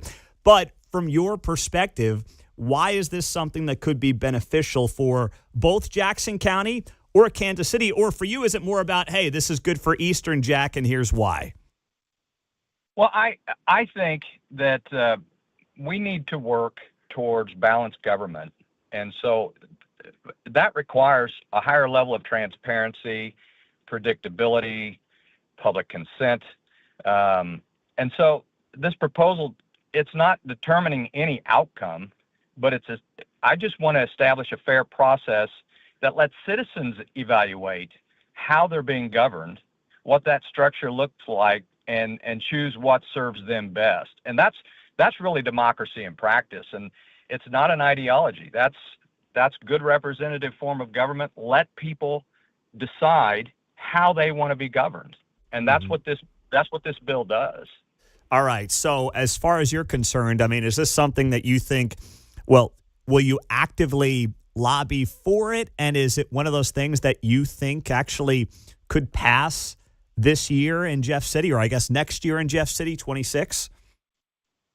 I will. Okay, so let's address the first piece. Yes, I will begin to actively lobby. I already am. I've talked to a lot of my colleagues here locally, and then, of course, down at the state, we will talk more and more about it. I've had a conversation with the lobbyist that represents Kansas City, trying to bring some clarity there. I do see this passing in the House. I think we can do that. And because it should be a nonpartisan issue. If you want voters to have a voice, that's what we're supposed to do, is to look for ways to allow voters to have a voice in how they're being governed. And so I see it passing the floor. I don't know how it'll work in the Senate, but that'll be up to me to go in and lobby support for that. Make a little noise over there. Okay. Do you think in the last minute, Mike, does either party, Kansas City or Jackson County, who would stand to lose more if there was a split between the two? Well, that's yet to be determined. I mean, if we think that Jackson County and Kansas City have the same governance issues day to day, then I mean, I think we're misleading the people. I think they have very different needs, and what we're doing is trying to give them a pathway to develop their governance that best serves Kansas City, and let Jackson County figure out how they want to be governed as well. Mm-hmm. So I think it's a win-win at the end of the day, because the voters decided, not one person. It will be voter-driven every step of the way. There you go. Mike Steinmeier, state rep in Jackson County on KCMO. Thank you, Mike. Appreciate the time. Thanks, Pete. Appreciate it. Thank you. There you go. Interesting. 913-408-7957. We have not really we've been flying through the show this morning. Haven't really had time for many of your calls, your feedback. It is great to be back here this morning on KCMO Talk Radio after a few days off with the pneumonia. Thank you to Paul Gallant for filling in. Lungs are not quite there, but they're getting closer. Also, a story out of a local Walmart that could go national. We'll tell you about that and get to your calls coming up next.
From Overland Park to Parkville, you're listening to Mundo in the Morning on 95.7 FM, KCMO Talk Radio. We got Jackson County Interim Executive Phil Lavoda coming up in a half hour. I'll ask him about this Jackson idea as well.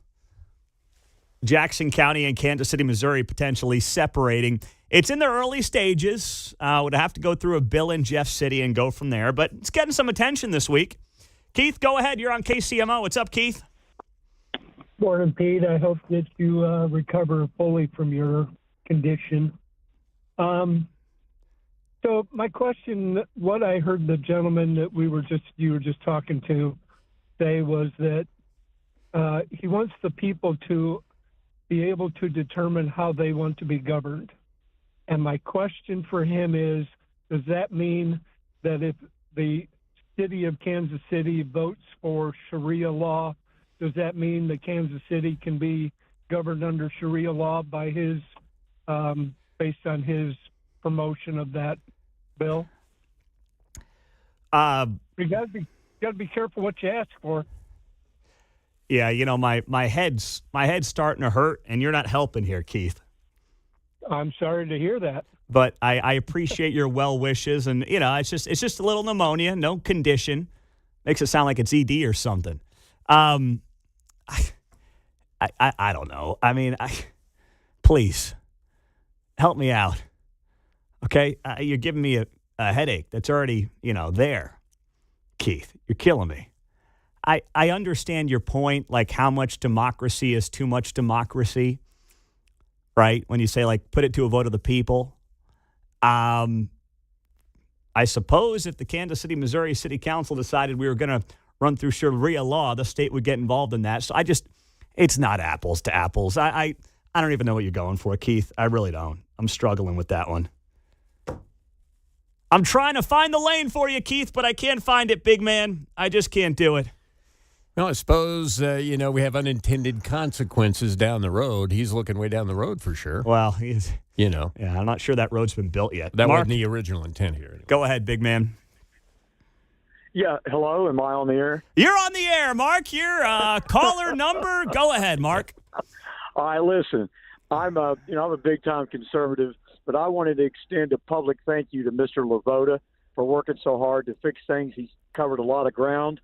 And he kind of reminds me of Trump, only he's a Democrat, but that's okay because if we had more Democrats like him, we'd get more things done in D.C. even. So I want to just tell him that as a conservative Republican, I do appreciate him. Thank you very much, Mr. Lavoda. Well, there you go. Thank you, Mark. We'll talk to him here in about 25 minutes. Listen, the guy just gets stuff done, and he's getting to work on behalf of the people. It's a novel concept for politicians these days. You wouldn't have thought that job could have got anything done. I know.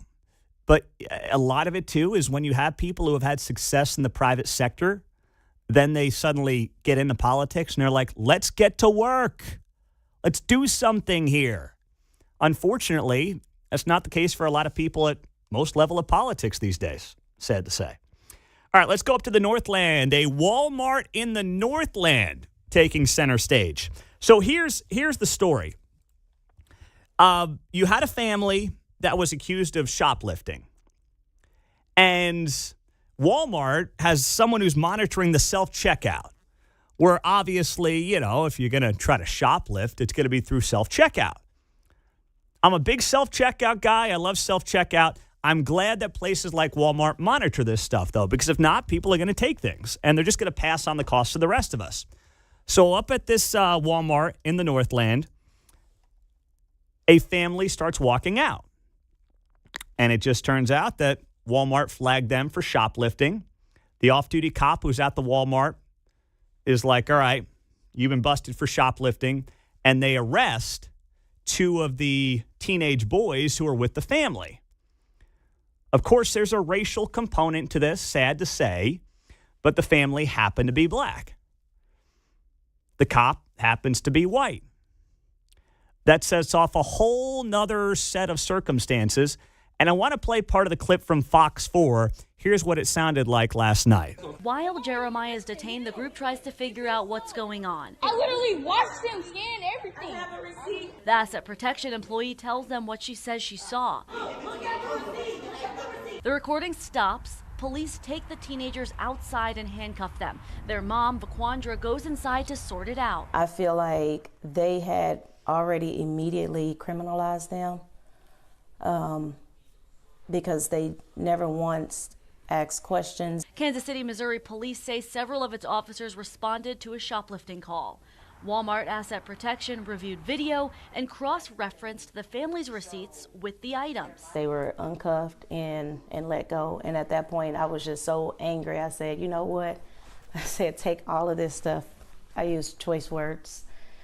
All of this take it back. Return it all. KCPD reported the family did have unpaid items in the shopping cart, some peppermint sticks, and a gallon of sweet tea. Stop right there.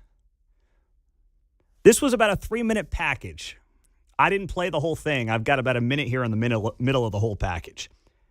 They had unpaid for items in the cart.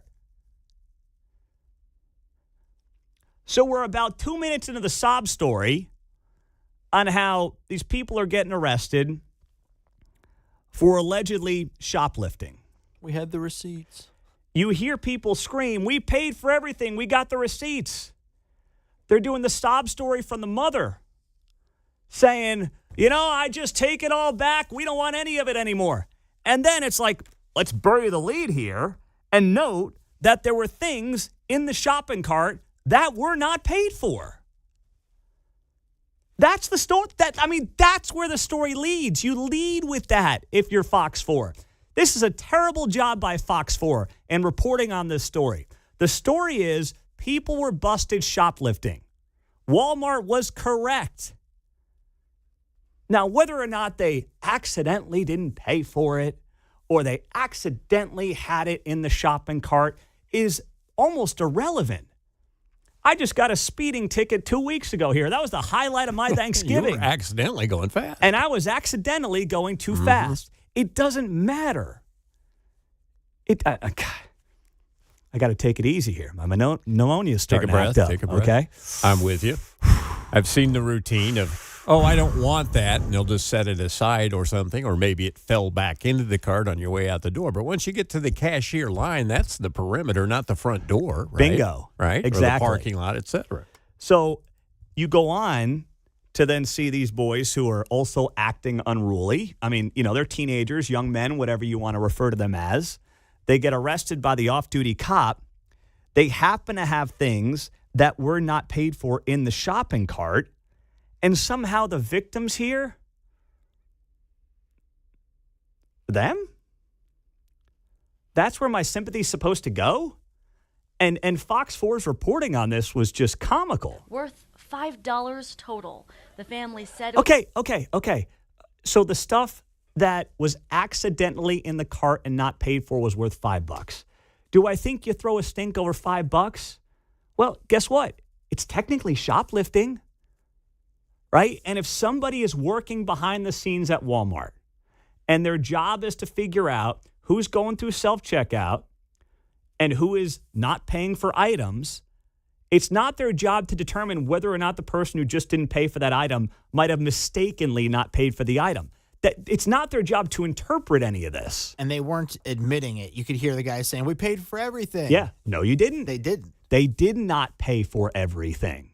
It was a simple mistake, not an orchestrated theft. Police acknowledge... Wait, who cares? Who cares? I love that. Jeez. Nobody cares. They handcuffed some people involved, they say, for resisting officers. These are kids. These are kids. They did not resist anything because they were not aware of anything. Walmart is not pressing charges, and the police let the teens go. Working for you, Fox 4 asked Walmart for a response, and the company shared this statement. We are aware of discrepancies that involved multiple transactions, and the matter was resolved at the store. From asset protection to police, the family wishes this didn't end up with two teenagers in handcuffs. It is something I'm going to remember forever. The family tells me they explained the few unpaid items in the cart to employees. They say it was confusion thinking another family member paid for it before tossing it into the cart. And they say they would have happily showed the receipt and paid the difference rather than be put into handcuffs. Walmart also in contact with the family through email, corporate apologizing to them, and said given the seriousness of their concerns about how this was handled, corporate escalated it to the ethics team and store management. Listen, I'm Bella Caracta, Fox 4, working for I'm you. not casting motivation as to why there were unpaid items in the grocery cart. All I know is this much. Someone at Walmart's job is to monitor self-checkout. If you don't pay for items, the off-duty cop is going to confront you. What then happens, what then transpires, sounds like it went downhill very quickly, as people were quick to assume the victim card and rip out the victim card. And then things get heated, and then things obviously escalate. But man, Walmart saying we are apologizing. What is Walmart apologizing for? It's literally doing the job. People overreacting, and you hear people in background saying, we paid for everything. Well, no, you didn't. And I'm not saying you were trying to steal $5 worth of sweet tea. I'm not suggesting that. Wasn't organized. Yeah, I'm not saying that it may not have been a mistake. But my goodness, there's two sides on this thing. And the coverage of it was terrible. I mean, Fox 4's got to rechange its slogan. Working for you. How about working for the criminal? Gee, what are you doing, Fox 4? Get your act together there, man. This is, gosh, I mean, I take a few days off and local media it gets even more embarrassing on some of these stories. I guess if you come across the border, across the river, and you steal less than $5, you're not really here at all, right? Yeah. I mean, we have a couple of crimes broken there. Right? Yep, or exactly. Rules, at least. Yep, bingo. Exactly. And, I don't think Walmart should be apologizing for anything. I don't think they owe anybody an apology. It's an unfortunate incident, but hopefully it's also a lesson for everybody involved. Hey, look at the receipt. Let me see what you got. And if immediately you get combative and unruly, you're going to have a problem with cops. Such a store problem, though. People don't know how much money they have. They load up the cart, and then they sit there and check things until they get to their limit, Well, that's true as well. Isn't that annoying? Yeah. So kind of know how much money you got before you go shopping, folks. That's a good idea. Buy, sell, hold. 3 questions coming up next on 95.7 FM KCMO.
Hey, it's Kevin Kietzman. Stick around. I'm coming up at 10 o'clock right after Pete Mundo on KCMO 95.7 FM.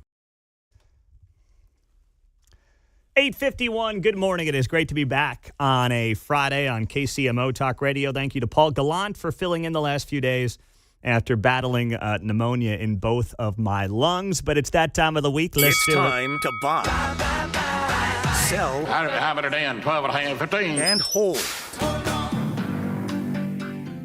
All right, John, what do you have on the rundown this week, my man? Buy, sell, or hold. TDS will ramp up in 2026.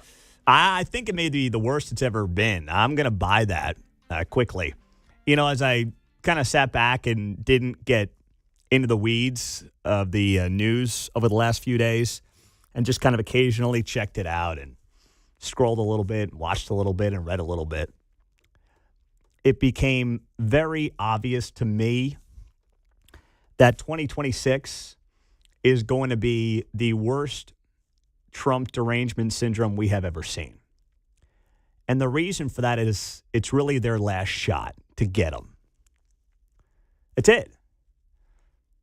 If they can't flip the House, and then obviously, you know, what's coming after that, impeaching the guy, they're done. If they don't flip the House, then Trump goes out on top. And they've tried for 10 years at this point to get the guy. 10 years. And they really have not been able to do it. They thought they had him after they got Biden in there in 2020. And then you have the greatest comeback story in the history of modern American politics, maybe ever. Forget modern American politics, maybe in American political history, with the return of President Trump to the White House. So this is 10 years in the making. And as I was scrolling through and reading stories, and I'm seeing people more outraged over Trump calling Tim Walz a retard than things like, you know, Somalians robbing the American taxpayer to the tune of hundreds of millions of dollars. When Trump sending out a crude post on social media is more offensive to you than the hardworking American taxpayer getting screwed out of millions of dollars and potentially local and state officials completely turning a blind eye to it, you've got misplaced priorities is what you've got. And that's what I would see time and time again. And it made me realize that coming up in 26, this is what it's going to be all about. Getting them and realizing that this is their last shot, politically speaking. John, what's next? Buy, sell, or hold. Kansas City welcoming the FBI to town, as Eric Schmidt requested last week. Buy. It kind of got buried, I saw, over the Thanksgiving break.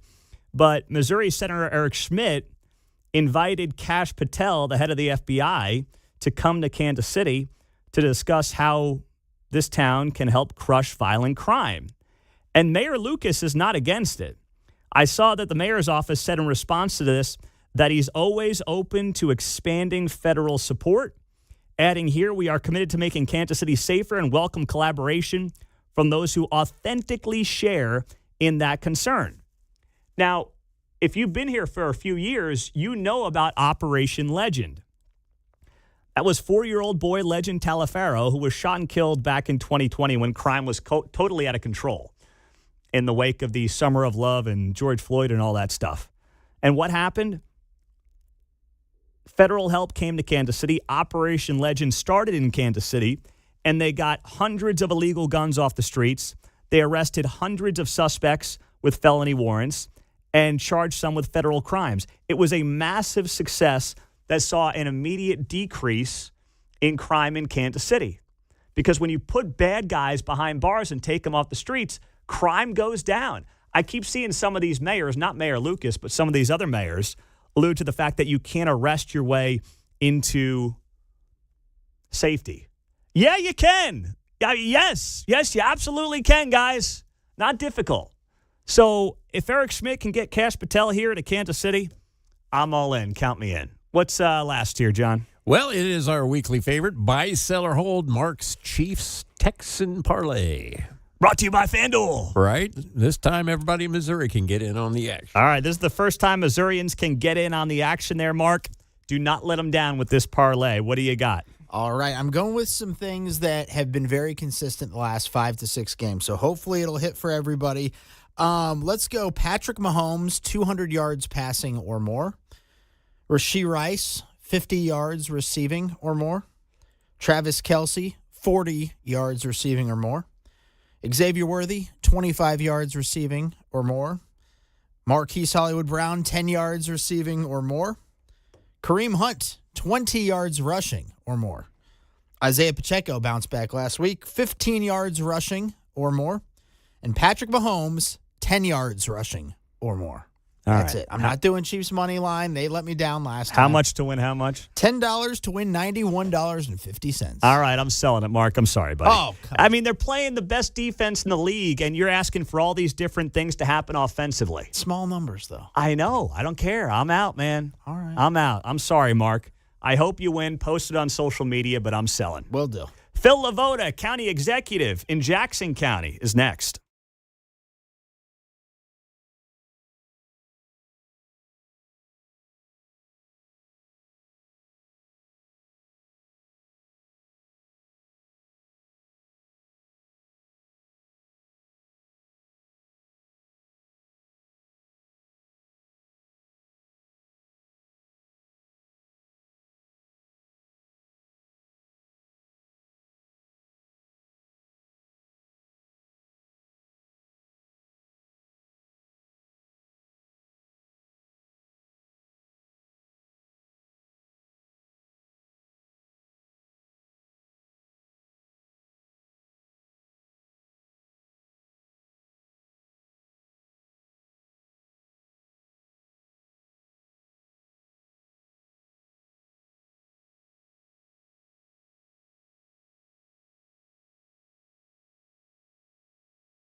Man, this guy is staying busy just a few weeks into the job. He is Phil Lavoda, the interim county executive, joining us from Jackson County, of course, here on KCMO Talk Radio 95.7 FM.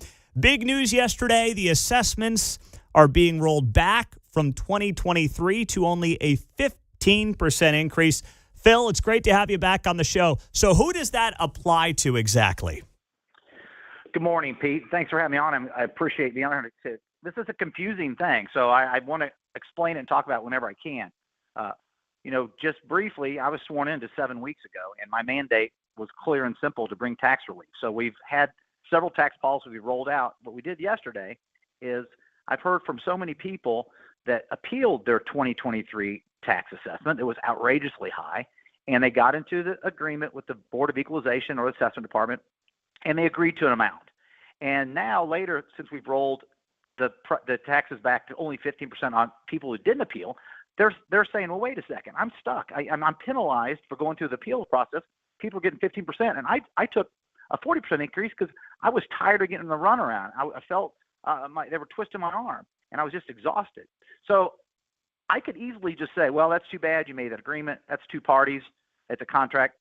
Sorry. But that's not fair. So I use the authority under the charter to go back and take those agreements off the table, and they're going to get the same deal that everybody else got, the 15% in 2023. That's great. So basically everybody is going to get that maximum 15% increase of their 2023 assessment. So what does that mean when it comes to 25? Although I guess that would come out next year? Correct. So, and to be clear, this 2023 that we did yesterday is for the residential people that did appeals. Yeah. We also did the commercial of 2025. What we found is the spring and summer of this last year, the assessment department started really racking up the increase on commercial properties. And so some of those people had agreements, and they found that they didn't get the 15% cap that I put on commercial for 2025. So those agreements also are set back to only 15%. Now, those people are affected immediately. Those commercial property owners are affected immediately because their taxes are due for 2025. So they're the ones that I'm on top of right now, making sure they understand that the assessment went down. Their tax bill will be lower than they thought it was just a couple weeks ago. Mm-hmm. But the other people talk about, the residential people, that's going to be tax credits over the next 3 years. Got it. Okay. So what does this mean then when it comes to how this would impact the property tax side of what people have been paying and what they're expected to pay coming up next year? Next year, there shouldn't be any change from your residential of what you got this year, what your assessment was this year.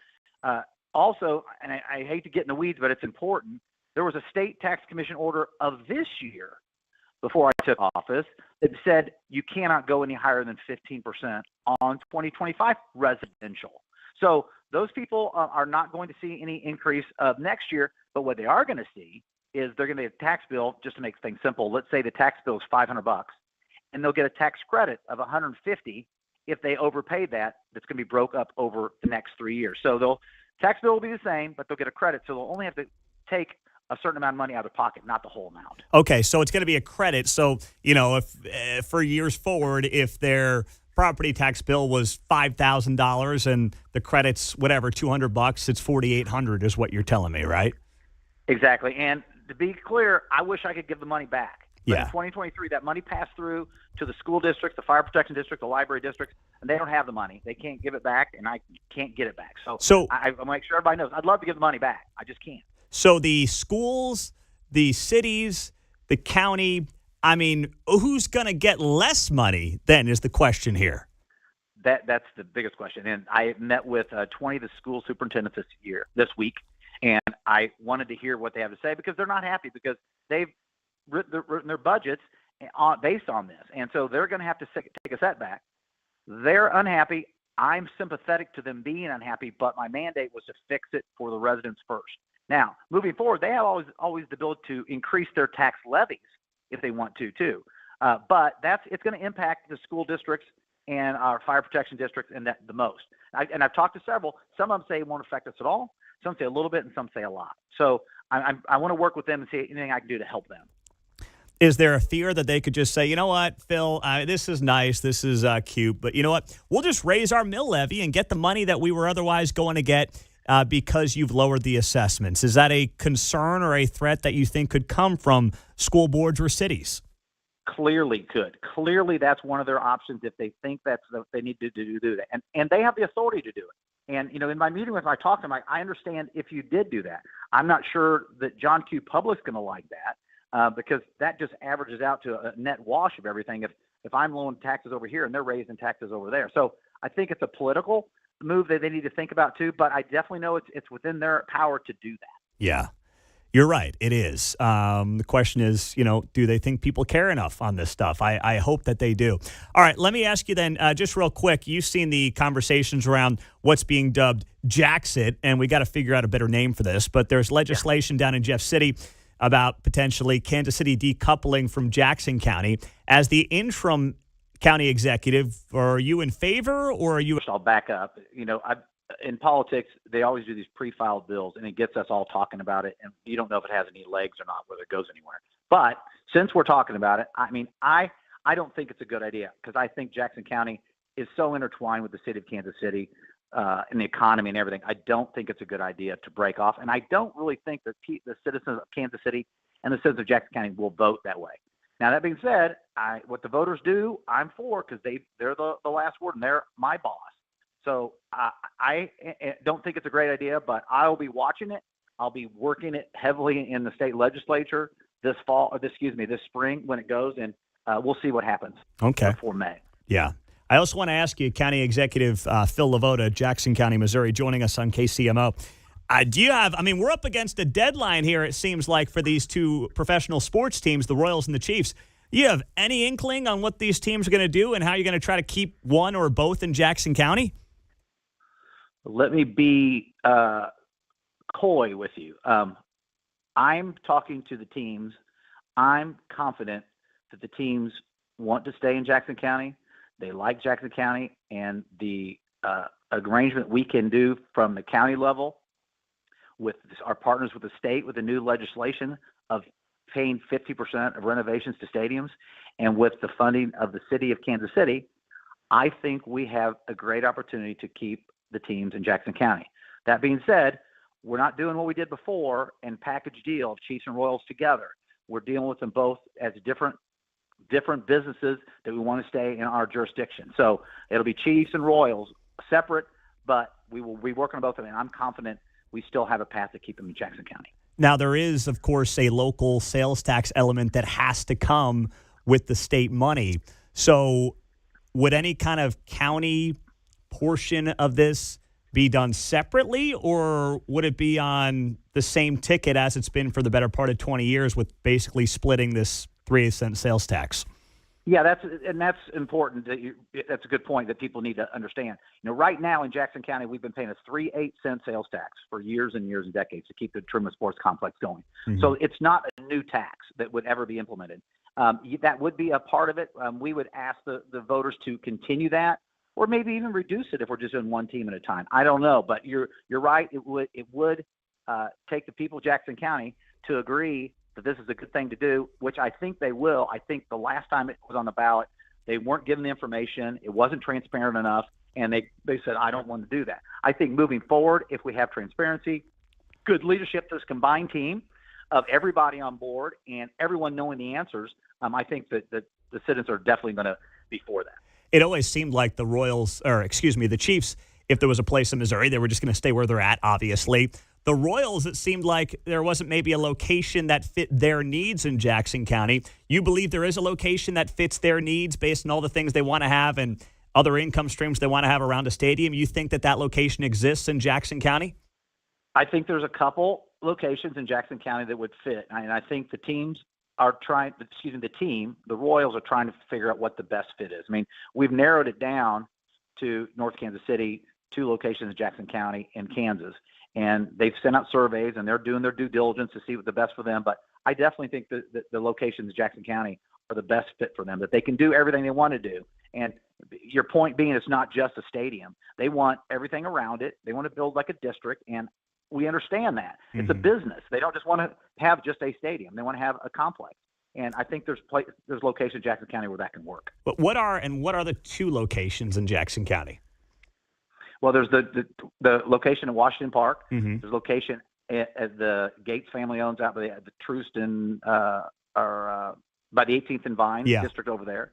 Those are two good locations that I know that the teams have looked at, and I'm not sharing what they speak with me about, but I know that they are doing their schematics on all these different locations, and they're doing their due diligence to figure out what would be the best move for them. But I'll tell you what, they're not going anywhere out of our district. They're going to be here.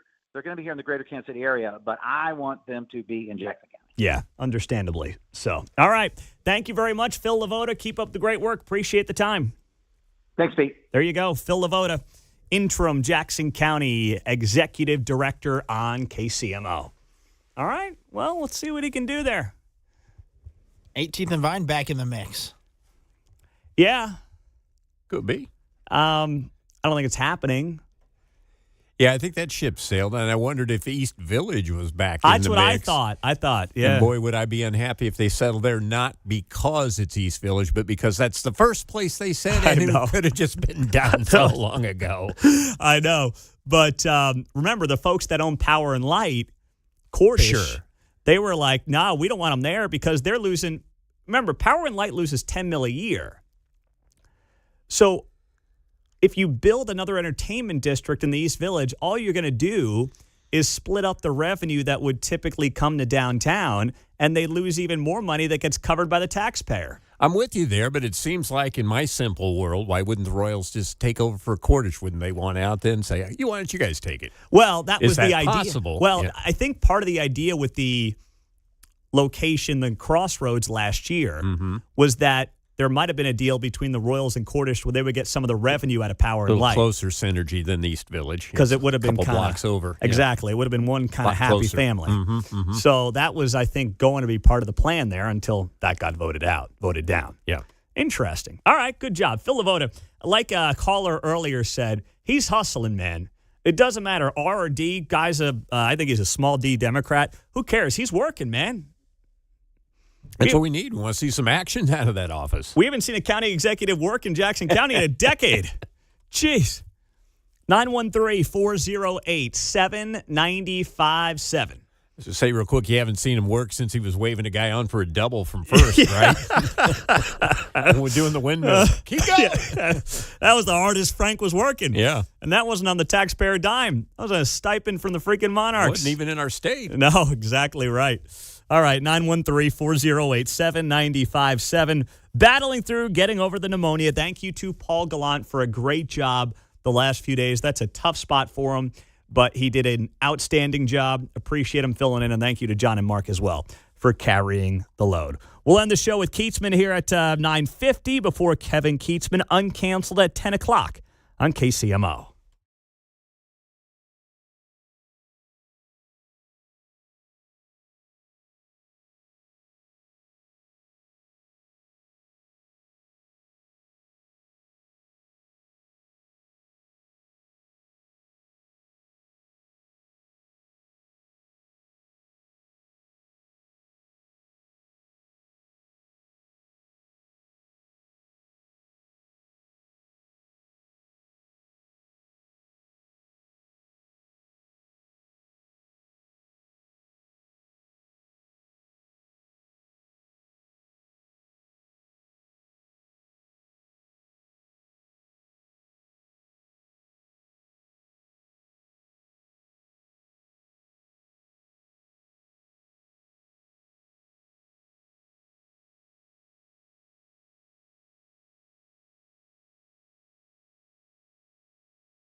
from Smithville to Shawnee Mission. You're listening to Mundo in the Morning on 95.7 FM, KCMO Talk Radio. Mark, did you guys spend a lot of time on this story? This lady, 85 years old, who was attacked with a hammer outside of the Whole Foods at 119th and Black Bob on Sunday? We definitely hit it up. So scary situation. That I know. Kate was there like 2 hours later, picking up a birthday cake for my dad, who's turning 70 this month. So they do a good job with their cakes. There's one in particular we're big fans of. So I see the story, and she's there 2 hours later at this Whole Foods at 119th and Black Bob. And I'll tell you what, if there's a place where you don't think an 85-year-old woman is going to be attacked with a hammer in the parking lot, it's at a Whole Foods. I mean, let's be honest. You're not thinking that that's a spot where it's like, boy, I better watch my back at the Whole Foods parking lot at 119th and Black Bob. So this lady gets saved by some good Samaritans. This guy would have killed her. I mean, if you haven't seen the pictures of her, she is just beaten to a pulp at 85, and she looks horrible, but she's alive. And obviously, you know, she was saved by some good Samaritans who came up after people heard her screaming in the parking lot, and she randomly gets attacked by this guy. Here's what's crazy. There still apparently is no motive. Olathe police are asking for the public's help in figuring out a motive for the attack. Fox 4 writes here, the Good Samaritan said the suspect remained calm afterward as he stood with a hammer in his hand. But what he said about him, quote, being a person too, and, quote, you don't know what you're doing, made little sense, reports Fox 4. Well, yeah, no kidding. That whole story is so bizarre to me. It's like, were you trying to steal the groceries? Were you trying to just beat this lady to a pulp and kill her? I don't know, but it's a terrible story, John. Strange circumstances. It certainly seems like the perpetrator is mentally unstable because of the way the comments read that were taken down. They don't make much sense. He said, my name's Chris, and I hit somebody today, but that's all I want to talk about or something, and we'll just have to see what happened to him. A third-person reference, seemingly. So, yeah, it doesn't seem like it's necessarily a violent thing like I'm going to charge up and steal your groceries. Perhaps something went on inside the store, and that's why they keep looking for people to come forward. I know. Yeah. But, man, middle of the day, noon on a Sunday. Right. That was just a bizarre story. And, listen, I trust Johnson County District Attorney's Office does a good job. Steve Howe does a great job there.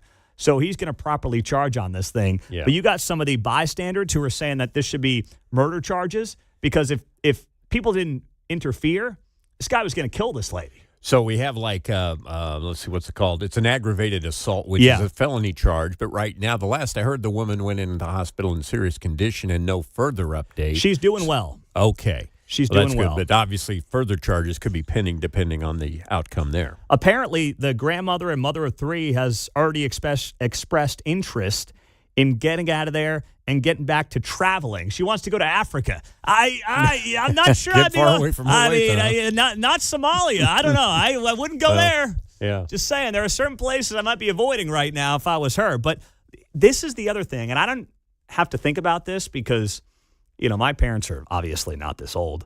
I do have a great-grandmother, or my grandmother, I should say, my kid's great-grandmother. She's 92 now.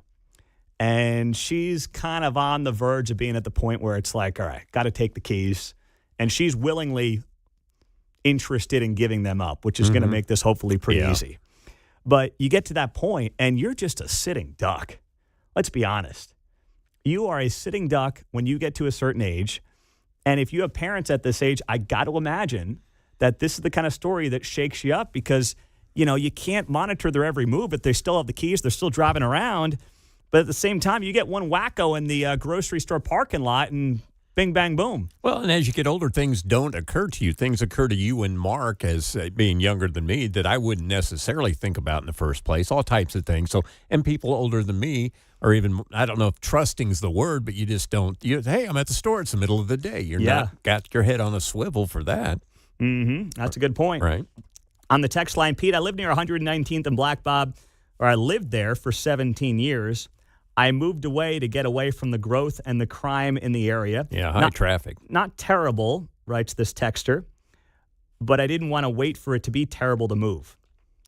Can probably pin some of the blame on the apartments coming in and more development. I don't think that area's overdone. I think it's actually pretty well done when you go along 119th in that part of town. Not overdone, but there's no doubt about it. I mean, In my day, Pete. I know. It's a drive-in theater. Exactly. Well, Mark talks about the 119th and Strang Line area when that Target went in, Mark, right? I mean, that was when you were a kid. It's not all that long ago. Exactly right. So a lot of congestion. I understand. Compared to what it was 25 years ago, I still just don't think it's completely out of control in that area. I'm with you. But there's no doubt. You go along the 119th or College Boulevard corridors in that part of town, you do get a lot more apartment It complexes doesn't these feel days. like a violent crime thing. It seems like a mentally disturbed situation on top of it. And that's the other thing. I mean, unless I can say this guy was renting an apartment for $200 down the street, like Right. I trust me, I hate the apartments as have much his as motive. anybody. Yeah. But I can't get there on this story just yet. Our caller of the day, and the funniest thing that happened to me during this pneumonia bout next.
The Guy Benson Show, 2 to 5 on KCMO.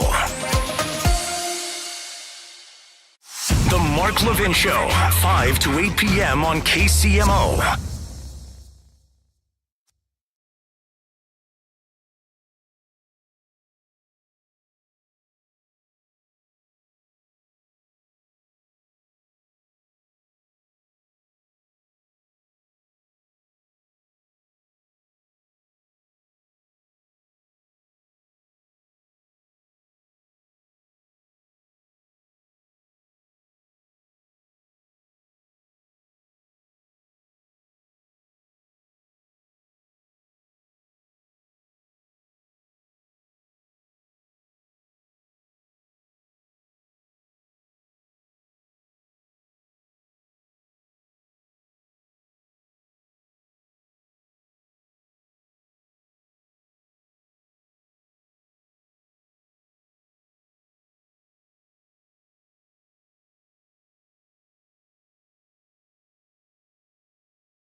from Lenexa to Lee Summit. You're listening to Mundo in the Morning on 95.7 FM, KCMO Talk Radio.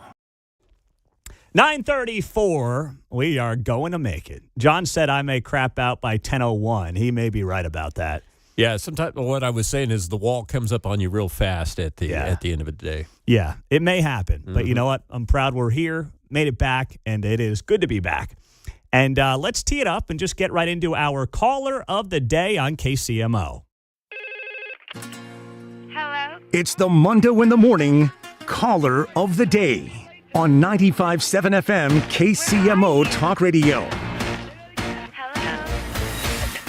I'm a big-time conservative, but I wanted to extend a public thank you to Mr. Lavoda for working so hard to fix things. He's covered a lot of ground, and he kind of reminds me of Trump, only he's a Democrat, but that's okay, because if we had more Democrats like him, we'd get more things done in D.C. even. So I want to just tell him that as a conservative Republican, I do appreciate him. Thank you very much, Mr. Lavoda. Mark in Independence, our caller of the day. Remember when Trump used to be considered a Democrat? Well, I was going to say, like him then? I was going to say Trump was a Democrat. Yeah. It's funny. One of the things I did, I tried not to spend a lot of time, and I said this to Kate. I wasn't going to spend 4 days, 5 days, just like mindlessly scrolling through my phone because it's just brain rot. So I tried to find things to watch on TV. I mean, I watched plenty of sports at night. And during the day, I just watch like true crime stuff, forensic files, things like that.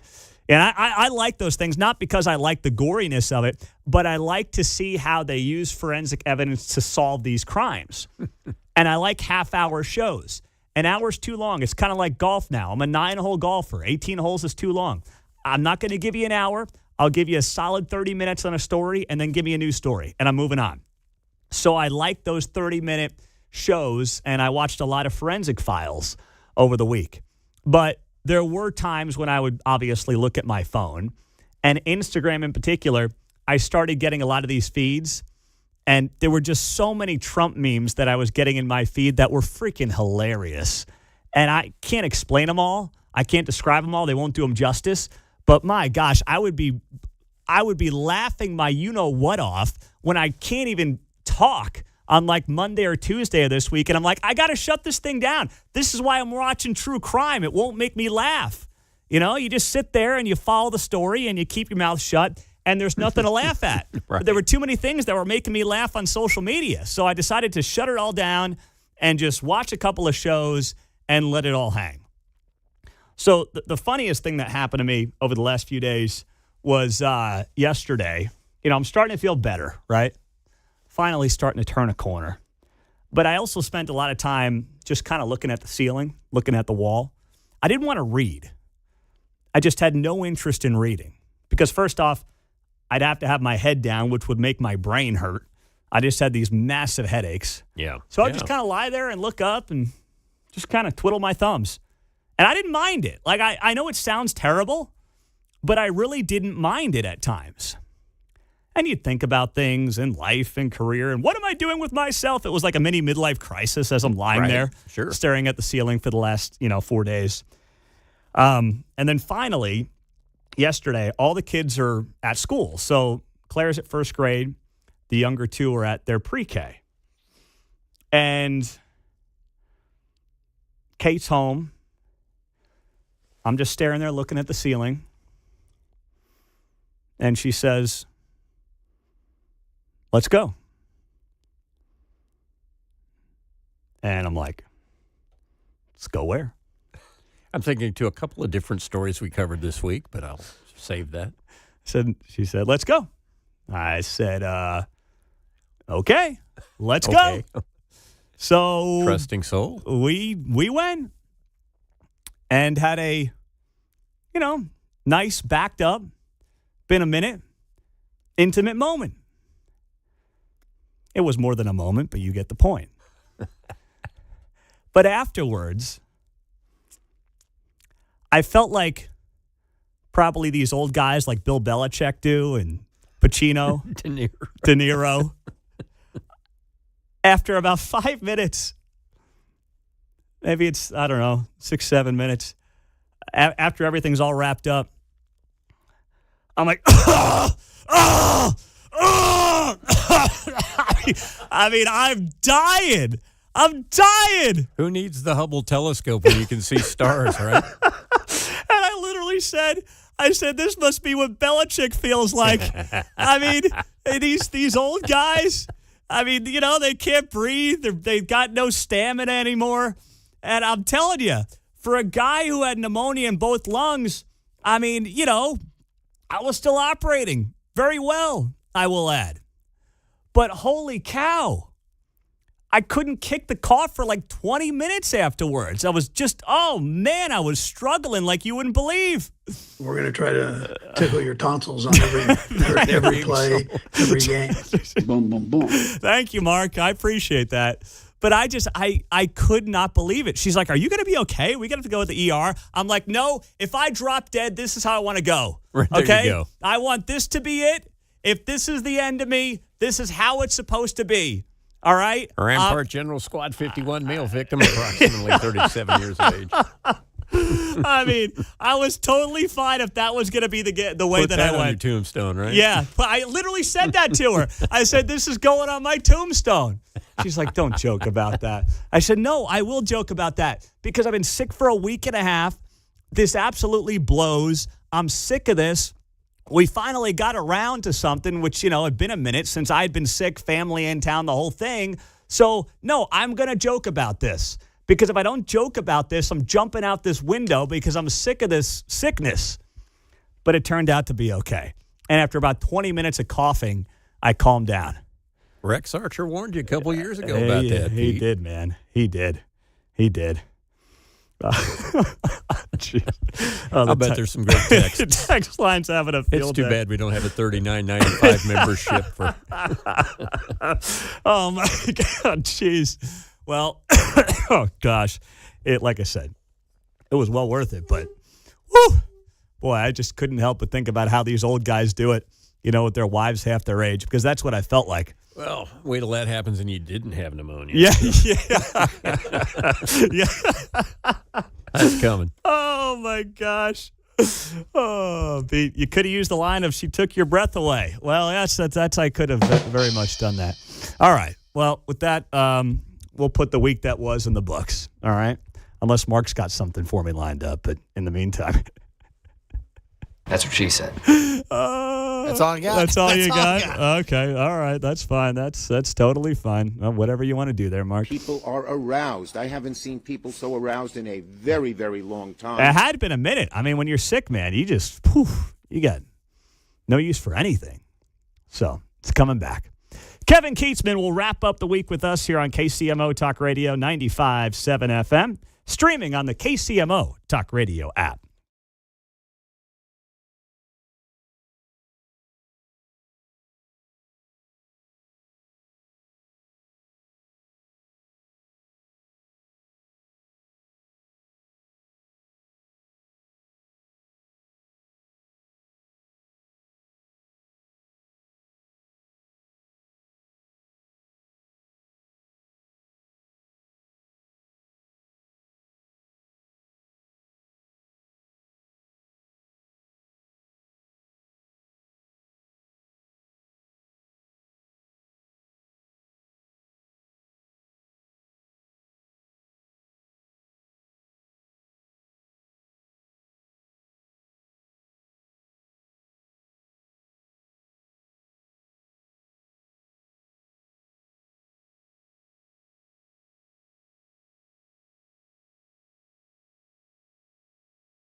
You're listening to Mundo in the Morning on 95.7 FM KCMO. All right, so yesterday I texted Kietzman because I wanted to hear his podcast he did on Kevin Kietzman Has Issues after the news broke that Chris Kleiman was retiring and expected that Colin Klein was going to be the head coach. Of course, that's now official.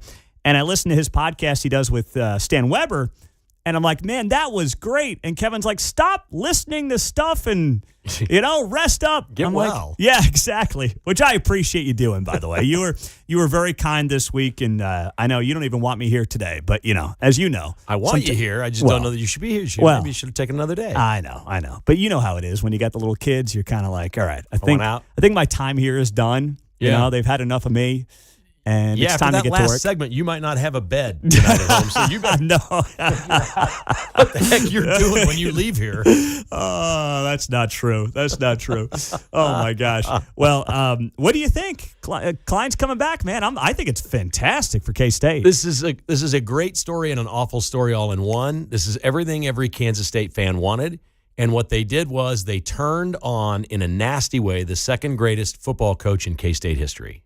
They did that to Chris Kleiman. They turned on him. The fan base turned on him. When he cried out there in Utah, he's had 2 years of hearing about how the offense was good when Colin Klein was here, and now that he's gone, you can't score, and your offensive coordinators are no good, and you brought in your best friend, and all these knocks and all these things, and he got sick of it. I understand Chris Kleiman got sick of it. I've got a different take than most people. This clearly was an orchestrated coup. Okay, nothing happens in sports like this. The athletic director had a news conference and said, on Monday, my coach came in and said, well, I'm thinking about retiring. He said, hey, give it a day, get back to me. Calls me back on Tuesday, says, I think I'm going to do it. I am retiring. And I couldn't talk him out of it, so I didn't. Less than 24 hours later, they have a news conference.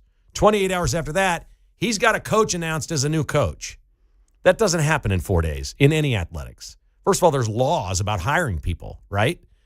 This thing's been going on for a couple of weeks. I think it's probably been going on since the end of the Utah game, when he had that breakdown. And I don't know exactly what happened, but I know the money people have to be involved.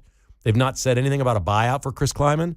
But when we find out, and I think he will get millions of dollars for retiring, that's not a retirement. So we'll see what happens. I think we're going to learn that he got a lot of money. You think he's done coaching? I don't. I think he's 58 years old. I think he's going to go to Florida and clear his head. And he's got some life in his life. He's got some things going on. He's had a few health issues himself, but he's got other things going on that are not bad. They're not like, marriage problems or anything like that. It's just things you got to deal with. He's been distracted with. I think when they get those things in order, he's going to get bored. He's going to play 100 rounds of golf and go, yeah, there's more to life than this. You know why? Because I've been there. Mm-hmm. I've been there. He's 3 years younger than I am. And you get bored real fast. When you've lived that life coaching kids and that's been your dedication, I'm not saying he's going to go back at even a Power 4. He might go back to North Dakota State or something like that. But I think coaches coach, and not very many walk away at 58. They somehow stay in the game. Mm-hmm. Would it be because you're seeing more of these older school guys just walk away? They don't like the NIL, right? I mean, Jay Wright in basketball and Bob Stoops. How old was some Jay of these Wright? guys? He's about 63. Okay, and how much now. is he making on television and doing media? Well, he gave up the media gig, but he's not doing any of it now. No, he's so done. What does he do? He's the special assistant to the president at Villanova. Okay, that's a good gig. Yeah, that's not going to be available, I don't think, to Chris Kleiman. But you got to do something. He's just not going to quit. Yeah. I don't think his sons and Gene Taylor's son are both now at coaching ages. I almost see maybe like a small school, and he brings his kid in to coach with him, and Gene Taylor's son, they're all best friends, and maybe at a smaller school, they teach him how to coach. I don't know. But do you see like a Chip Kelly where it's just like, I want to be a coach, and the only way to do that now is to be a coordinator, right, where you're out of the whole NIL and recruiting game. Could you see that for him, or do you think he's a head coach? I don't think he wants back in this game. Yeah. I don't think he wants in the NIL game. That's my I think thought. he just wants to go coach. Hell, he might be a high school coach or a junior college coach. I don't know. Yeah. Doesn't need the money, but I think retiring is the wrong word. I don't think anybody at 58 that's been a coach their whole life just says, oh, I'm never going to coach again. He's going to get the bug. Yeah. We'll see what he does. Maybe it's a liaison. Maybe it's a consultant. Maybe it's something else. Maybe it's some, status thing at North Dakota State where he's the consultant to the head coach or something. But I just think he's going to get back in the game. I I know Chris Kleiman. You're 58. He's not going to go to Florida and be some 80-year-old geezer out on the golf course every day. Yeah. 58 is not 80. 58 is not old. I'm telling you right now. 58 is not old. There's not much you do at 38 you can't do at 58. I'm telling you. It's just not. He's just not there. Yeah. No, I see that. Has Bruce Weber done that basically? I mean, he's older, but he's working for Big Ten Network now, which is really odd because he has the speech issue, but he's just such a great guy. So he stays close to college basketball. He likes to fly around and visit programs and coaches and players that played for him that are coaching. So he stays in it that way as a retired guy. And maybe that's what Kleiman does. He knows a lot of people in football, maybe, but nobody just retires and goes and plays golf in Naples. Mm-hmm. I'm sorry, he's not going to do that. Okay. And K-State fans are thrilled. Colin Klein on paper is the perfect hire. Yeah. The perfect hire. If it works out, he could be there 20 years. It's one of those things. Mm-hmm. But we see things that look perfect on paper, like Nick Saban to the Miami Dolphins, and that doesn't work out. Mm-hmm. We saw, LSU, Brian Kelly to LSU, looked pretty good on paper, didn't it? Didn't work out. Yeah. So there's no guarantees. We all know that Scott Frost at Nebraska didn't work out. But, man, for the K-State fans, they're going to pack that stadium. They're going to raise ticket prices. The NIL money's coming in. It's going to be a booster shot in the arm like you've never seen. It's going to be crazy. That's awesome. All right, so the one thing, someone from the Royals texted me this week that said, hey, get well, hope you're feeling okay. I said, you guys better not dump a new stadium on me while I'm out with pneumonia. And they're like, no, nothing's coming. So then the other part of me was like, why is nothing coming? You guys have 3 weeks till Christmas. Yeah. You got 3 weeks. They can't do it now. It's got to be next year. You're in the holiday season. You get no run out of it now, right? Well, what are we doing? Is Kansas going to extend their offer? That's what I mean. Yeah, I guess they're going to either have to or take it, or maybe the Royals are embarrassed by the whole thing and they're going to drop this thing on Christmas Day when nobody's paying attention. I don't know what they're going to do. Well, I mean, if they're going to announce that they're coming to Kansas, it's got to happen by now because they got to review it before the end of the year and approve it before the end of the year, right? Maybe it just expires and maybe North Kansas City's where they're going. And they're just haven't announced it yet and the vote's not lined up and all that, but I don't know. I've said all along, I'd take the offer in Kansas and see what happens. You can still go to North Kansas City. Well, that's a good point. You can turn your back on Kansas. Just go ahead and take the offer and say, hey, we plan to move to Overland Park. And then when you don't and you go to North Kansas City, they'll still have you in Northtown. Exactly. They'll take you. Exactly. Are you following these Portnoy pizza reviews around town? Yeah, I don't like them. The review in general? I don't really like him very much. Trust me, I'm with you there. And I think these things are fake, and I think they're lined up, and I think there's money involved, and it's okay. Like the places that got him, good for you. Yeah. But they're also like the 2 biggest media spenders in the city as pizza goes, right? They buy advertising, huge amounts of advertising, both those places, which is great, and they're both very good. But I don't think his pizza reviews are real.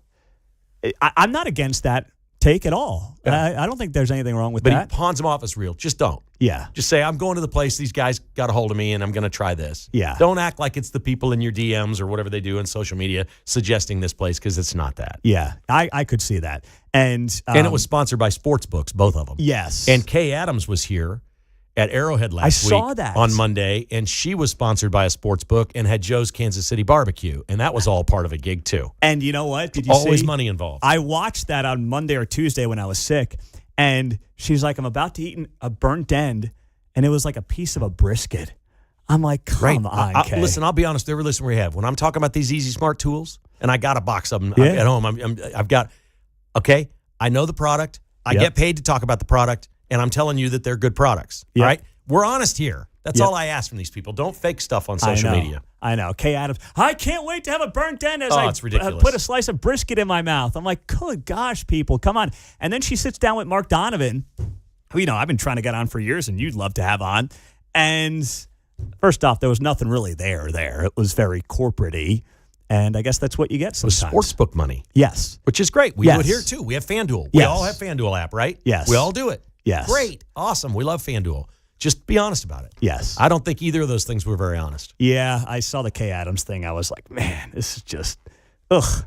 And what's amazing, too, is the live shows, they get no viewers on those things. Right. It's the clips that they put on social media that actually get some attention. And how about Portnoy? He's not on the Big Ten broadcast tomorrow. I know. They're like, no, we're having a championship game here. We're not having Portnoy on the set. Yeah, we're good. We're good. Although he's right, BYU should be in the playoff. He's that's the one thing. No, I agree with him on a whole lot of stuff. That's not it. I think somewhere in there's a person that's not all that nice. He should Yeah. be a little nicer, nicer human being. I'm with you. Hey, man, thanks for the week. Have a great show. Congratulations on getting back. Thanks, man. Kevin Kietzman, Uncanceled, next.